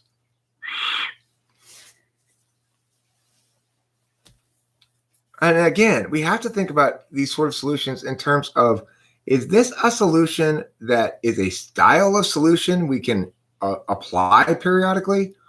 No, it's not. This is not any kind of style of solution. This is an emergency firefighter move, right? Quick, squirt the house with water because it's on fire. Because even though you're going to do a lot of water damage, that's better than it being burned down to the ground. Makes sense. But this house is not on fire. It has another instance of heat in one of the corners. You know, it's like, it's not a reason to squirt water all over the house, which is what we're doing. You should only have the firefighters squirt water all over your house when it's actually on fire. If this thing had a fatality rate of 20% or something, if it affected the very young as much as anybody or more, if all of that shit, you know, if there were reasons for this kind of outmoded response, fine. Because then, you know, it is appropriate to sometimes squirt the house with water if it is on fire. But this is not a fire. This is within the range of normal shit that happens. 0.1% fatality rate, 0.2% fatality rate. That's less than the flu, substantially. So we have to take into account comparables, right? Is this how we do things? And if it's not how we do things, why is this not how we do things? Well, because this isn't a sustainable style of doing things. This is not how we can react every year when the flu comes out. So this better be really remarkably special, or we shouldn't act like this. And it's not really remarkably special. Just don't squirt the car in the garage because there are not naked people having sex in the garage. Yeah, well, you know, it's funny. The Christmas time episode, I was thinking about which was more difficult to deal with, this recent one or the Christmas time one. It's kind of a toss-up. The Christmas time one, I had to deal with universally more challenging things, like the cops and her trashing my dad's garage and stuff that is universally indefensible. But this time I had to deal with stuff that is particularly indefensible. Namely, she was attacking me. Last time she didn't attack me or the relationship at all. This time she didn't attack anything but me in the relationship. So, and she didn't really attack me. She just attacked the relationship.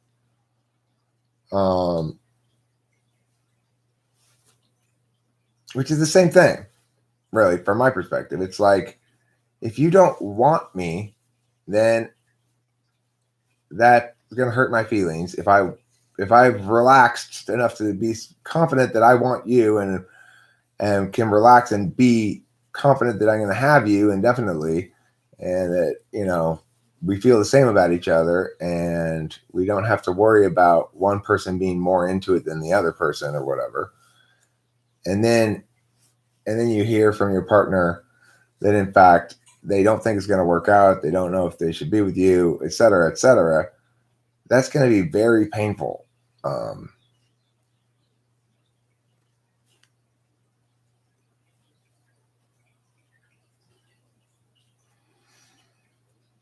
I didn't know that happened, Nicholas Watson, but that's kind of funny. Yeah. So, you know,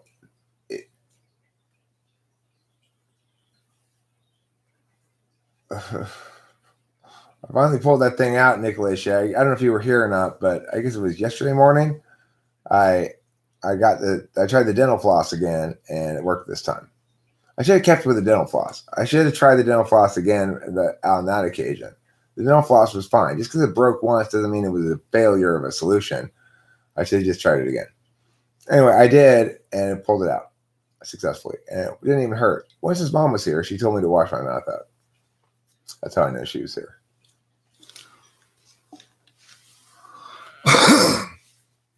So yeah, this one was more personally painful because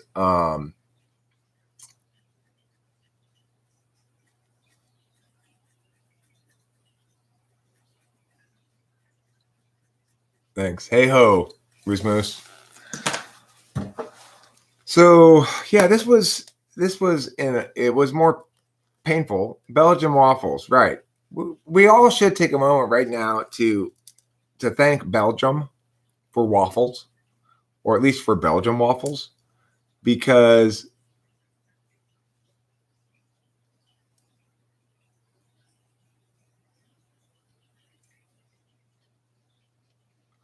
both of you went into this recently to change meds. Well, I mean, I'm not changing meds, so I'm not sure what you mean by that, but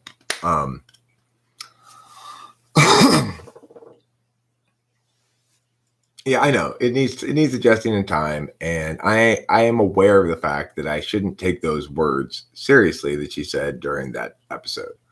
And now that I've experienced those words in an episode, and yeah, but to change her, I mean, okay. Well, the way you phrased it made it sound like we were both changing meds, each of us independently of each other changing meds. But I guess you didn't mean that way. Yes, we're both went into this to change her meds. That's true. So I misinterpreted that. And yeah, I am aware that the words, the sort of rejection of this relationship that she voiced during that period of time does not represent a real rejection of me, does not represent that she doesn't value me. It doesn't represent her normal way of thinking, and instead is representative of her being insane, so I shouldn't feel hurt feelings about it. And when I talk to her now, like yesterday or today, I'm sure when she wakes up, she's still asleep, but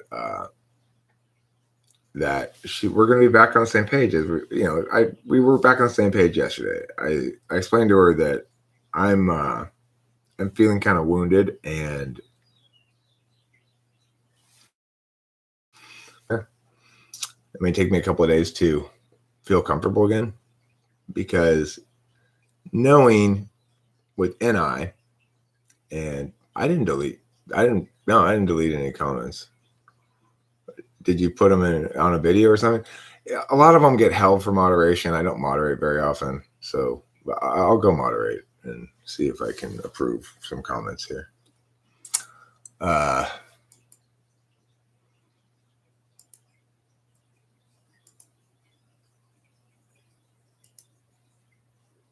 Let's see. Comments held for review.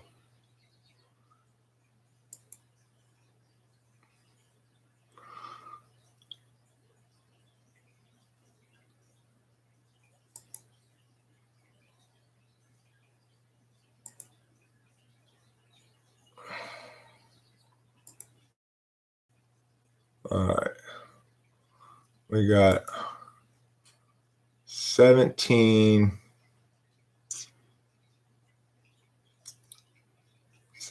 comments in the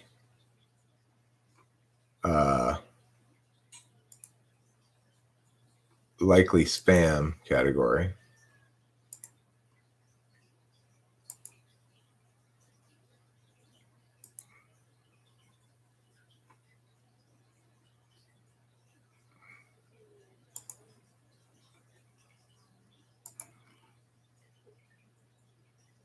Approved multiple comments.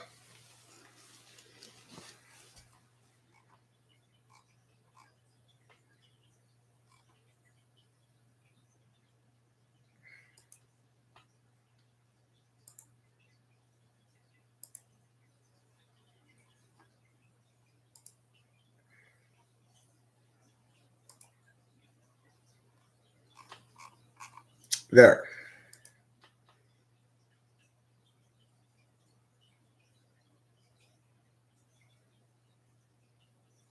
Okay, so a level of Rose says, I lost the debate because I got over emotional. He doesn't understand that I'm not just there to have a debate per se. I'm there to have a real conversation. So when somebody is not being responsive at all, in other words, they're lying basically. Like when I was arguing with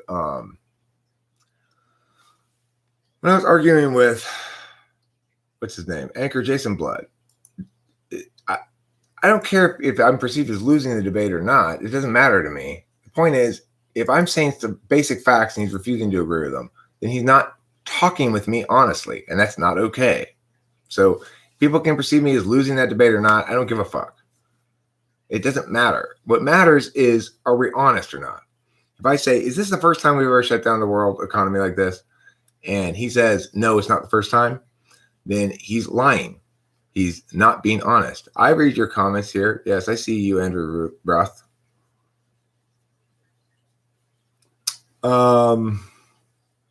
Chicken and waffles is good. It's a pretty good combo.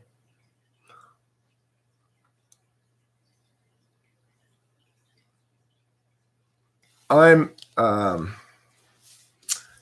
El Lobo Feroz's comment there pisses me off. It's like, well, I think you lost the debate. Who fucking cares? It's like, I'm not trying to be perceived as winning a debate here. I'm trying to actually have a meaningful conversation about shit with people. And the fact is, if they're wrong about it, then I want to explain why. But if they won't acknowledge basic facts, if I say, he's arguing with me, he's saying that the Spanish flu is an example of a time when we didn't quarantine and we incurred the deaths as a consequence. And the next minute, he says that the Spanish flu is an example of when we did quarantine, shut down the world economy before. He's not being an honest thinker, right? He's not being intellectually honest. He's committed to his position ahead of time, and he's not willing to hear anything that would seem to even possibly go in the direction of opposing what he has to say. Well, so he's not engaged in any kind of discourse. He's just married to his position. And the thing is, nobody can accuse me of that. If somebody has a good point, I'll acknowledge it. And I made a point of yesterday when the girl said, well, here's a mitigator on the economics. I said, yeah, that is a mitigator, true. We're going to still incur some of those economic harms regardless because of the people who are alarmist or panicky or whatever. So, yeah, fine. Okay, fine. I lost that debate. Whatever. I don't care. I'm not actually there to debate in some sort of pointless competition thing. I'm trying to reach consensus about what the truth is.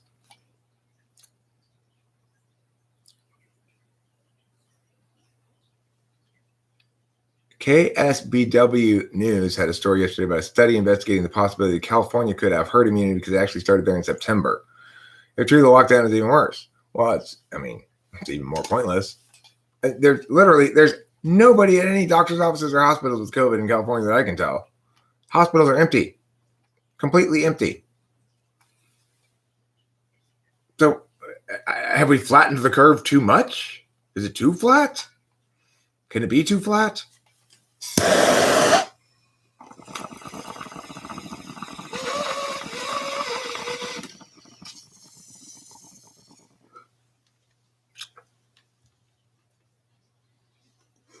I did, because they're not being honest.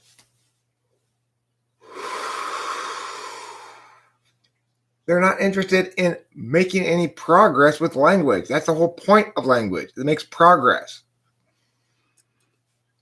We both were wrong about this before. Now we both realize something new. We can just jettison this. You were wrong about that before, but now you understand this better. You can jettison that wrong thing. I was wrong about this before, I can jettison that now. That's the whole point of language. It's to make progress. If you're so desperate to cling to your position that you won't acknowledge that this is the first time that we've ever shut down the world economy, then I don't want to talk to you. You're not worth debating. That's not a debater. That's not a debate. That's just like the argument clinic in Monty Python.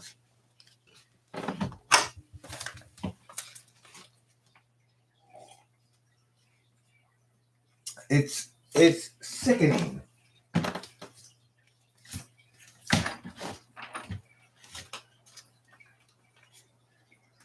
Everybody needs to be able to be somewhat objective some of the time about some things.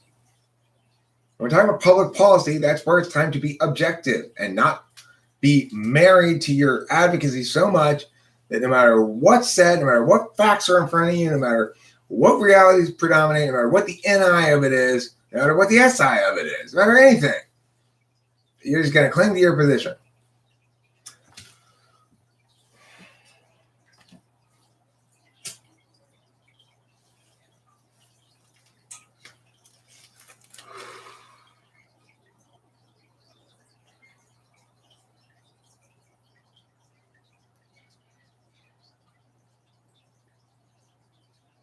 Anchor Jason Blood saying, well, what about Japan where they've got this old population? And it even indicates, well, each country should decide for itself. But it's not what you're fucking advocating. You're advocating the opposite, that everybody should be on ultra quarantine.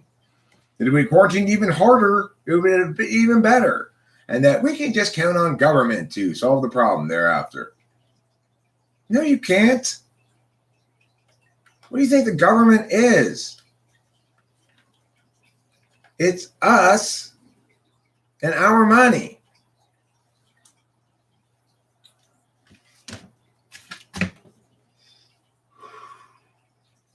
We can just count on ourselves too. Yeah. Okay, well, why don't we count on ourselves not to do this to ourselves in the first place?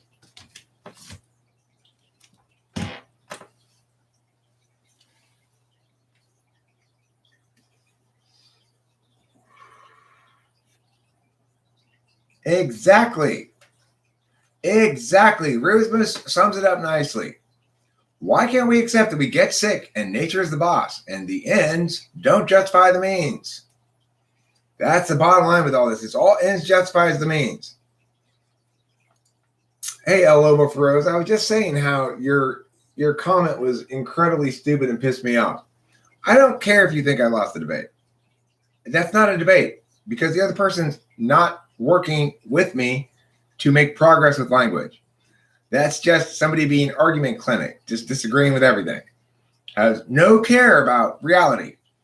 If I say to him, is this the first time we've ever shut down the world economy like this? And he says no, I'm done talking to that fucker. He's not being honest. So that makes you perceive me as losing the debate because I got emotional. That's fine. The only appropriate response to pig-headed stupidity is outrage. I'm not going to tolerate dealing with somebody who can't acknowledge basic facts. I refuse to argue with somebody who won't acknowledge basic facts. We can both argue our own interpretations, fine, but we should never disagree about basic facts because then we're not on the same team. Then we're not working towards progress discursively, we're working against it.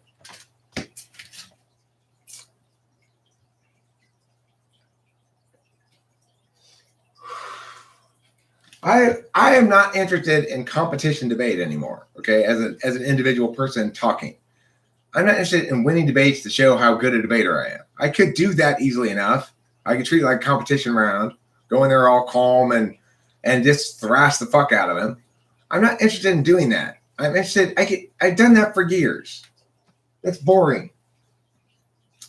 I'm interested in having real conversations with people that actually change people's perspectives because of the truth.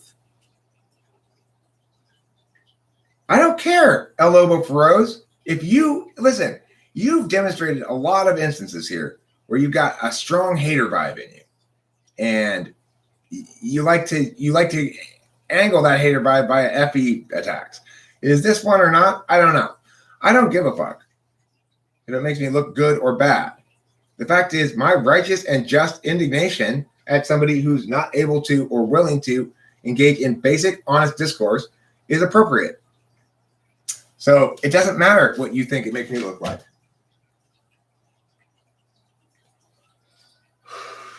If you want to see me debate somebody properly, watch me debate somebody who's honest, like Bright Ruminations.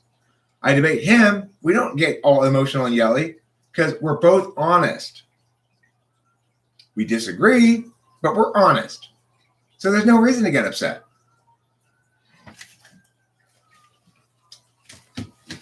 Watch one of those debates. You'll see. Calm as day all the way through. Yeah, sure, I'll get you a link.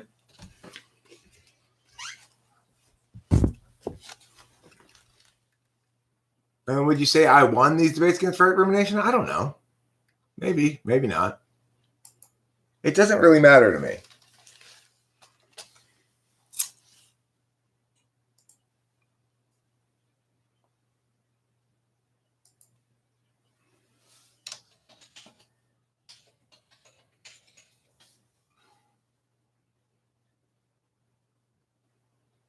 This is a good one. Climate change debate.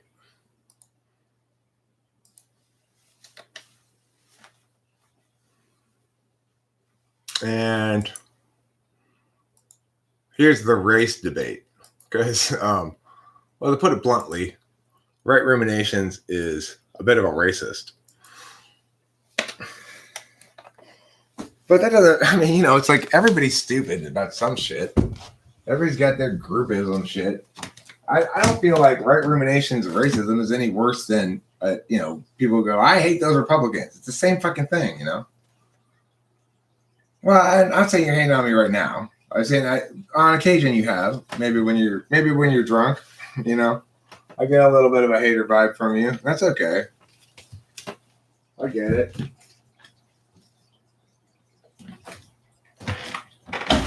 Look, it's all part and parcel of being one of the pedantic types. If you're an NTP, ENTP, or INTP, you're going to be adversarial in your language sometimes, and it's just unavoidable. And maybe it's not hatery. Maybe you're just naturally punchy. That's possible. But yeah, I guess that's the bottom line is I can't waste my time debating people who are not competent at all. It's frustrating. Hey, Desert INTJ. I am a Dodgers fan.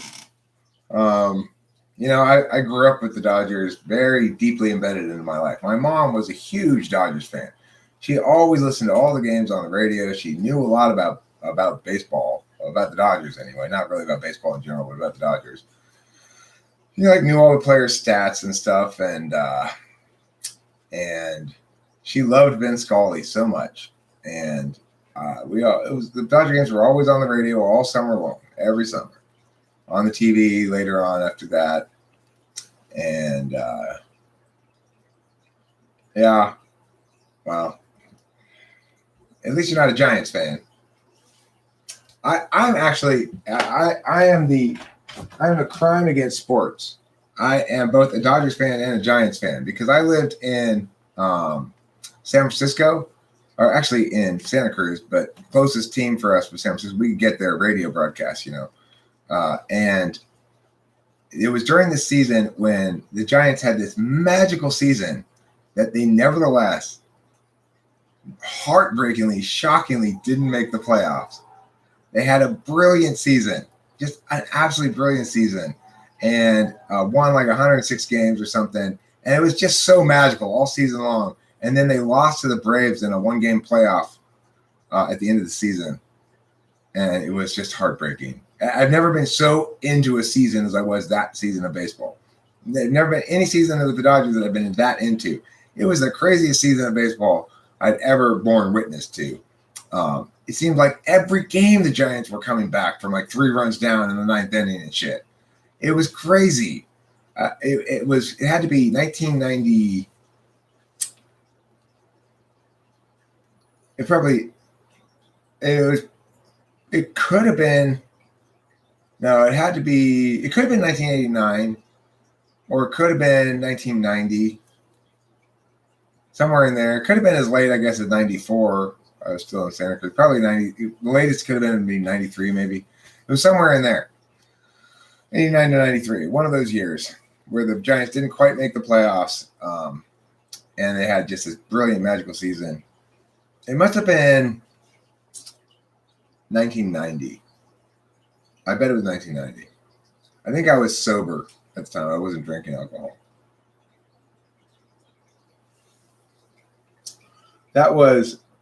I've never been so in love with baseball as I was that season. And listening to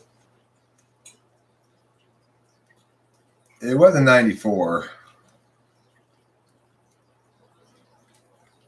Yeah, that would have been too late. It wasn't 94. Did you play sports? Did I play sports? I played a lot of pickup basketball for a long time in my young adulthood. Yeah, I figured that's what you meant. All through college and after college, even into my 30s, I played pickup basketball regularly, and I liked it. I'm slow and clumsy, but I'm tall. I'm 6'4", I get a lot of rebounds. I can kind of slide in between people. I'm skinny. And generally an asset to whichever pickup team I'm on, although certainly not the star. Not a very good shooter.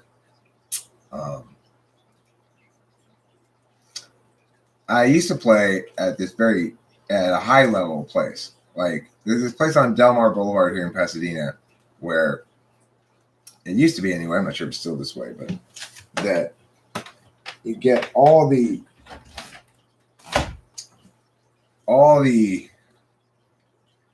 there's not a lot of African Americans in this general area, and Los Angeles isn't very heavily African American. It's Mexican and Asian and stuff like that. But all the African American, the 20-year-old, 18 to 30-year-old African American males who were fairly tall, all played at this park. That's where I played too. And I was always like the only white guy there. Not that I'm white, I'm transracial, but I appeared white in comparison, let's just say. Sometimes there was conflict because I didn't like the way that the waiting for the pickup games didn't necessarily always go fairly. So if you were waiting, you didn't necessarily go next because somebody tried to pull some bullshit. And I would always be like, fuck no, the fuck you will. I almost got into a fight there one time. Did I enjoy watching basketball since you were playing it? Or do you prefer watching baseball since you were playing basketball? My favorite thing to watch, my favorite sport, one I'm most of a fan of is college football. I really am a big college football fan, and I love USC college football in particular. I was raised, my parents being both censors, I was raised in a very sports crazy family in a way. Not crazy, but we had season tickets to USC football, so I've seen a lot of games at the Coliseum. I've seen USC playing the Rose Bowl game a few occasions. I watched the game where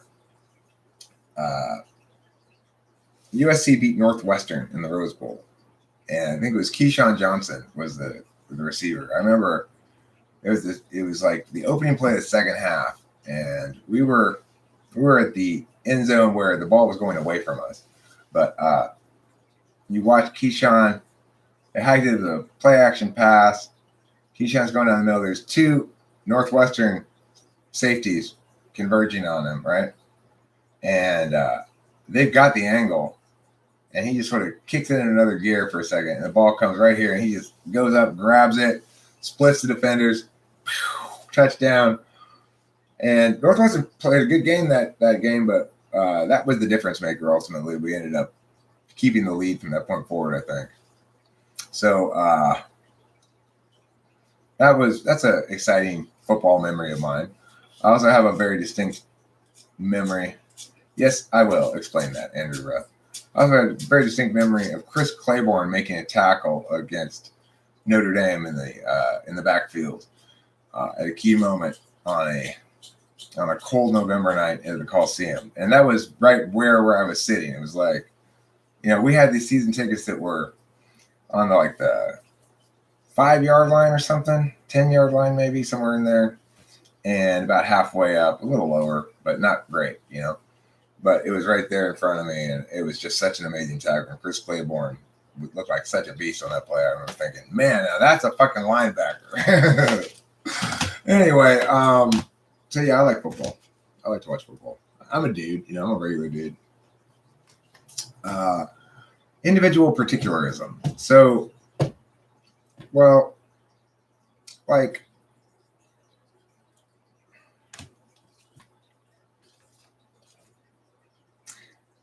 there might be aspects to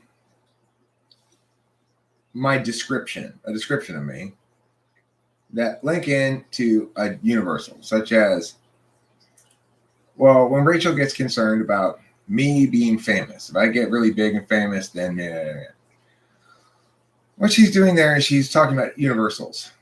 She's saying, if you attain this universal status, then you will act in accordance with the way the people who attain that universal status act. Because you are an individual second and an example of the universal human archetype first.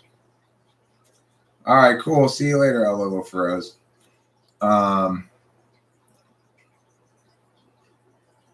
So it's like, now on the other hand, she could say, it doesn't matter how, I know how Eric is, and that's not going to change no matter what the circumstances are to change, because it's particular to him as an individual. I'll keep on Belgian waffling. Thank you, Belgium, for the waffles. We appreciate it.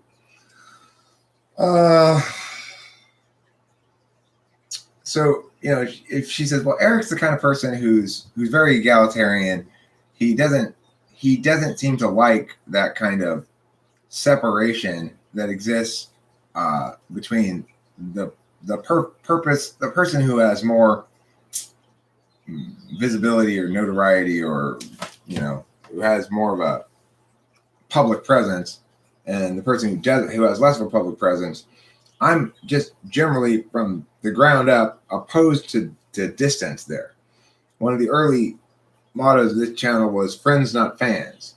It's like, I don't like to think of people being a fan of me. I like to think of them as being engaged with me in some fashion in my media. And I appreciate their willingness to do so, but I don't presume that any sort of status accordingly. And so that's what I mean by particularism. It's like, that's inherent to me and my nature and my way and the way I approach the question of egalitarianism. It's inconsistent with the universal that when people get famous, they get a big head and they forget about the people who are close to them. There's this sort of universal rule that that's a risk that might happen with fame.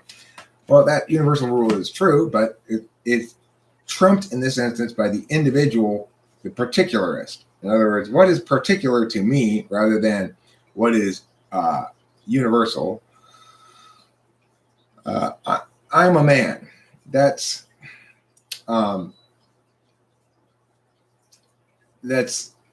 particular to me in the sense that it's a specific about me, but it also links in with a universal. In other words, being a man is not particular to me.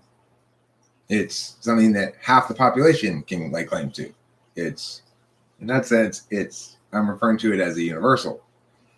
But if I say, well, no, I'm not going to do that because I'm a man. I'm saying, I'm not going to do this general universal thing because there's this particular aspect of me that makes me as an individual unlikely to do that. So for example, if it were use too many tampons during my menstrual cycle, I would say, no, I'm not going to do that.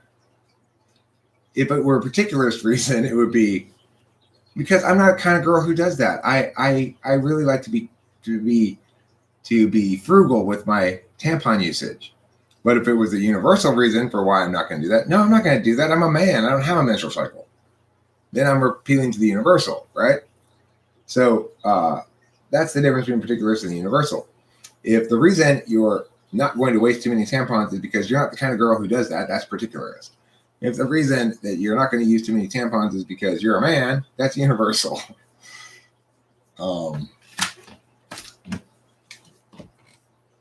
Okay, next question I see here.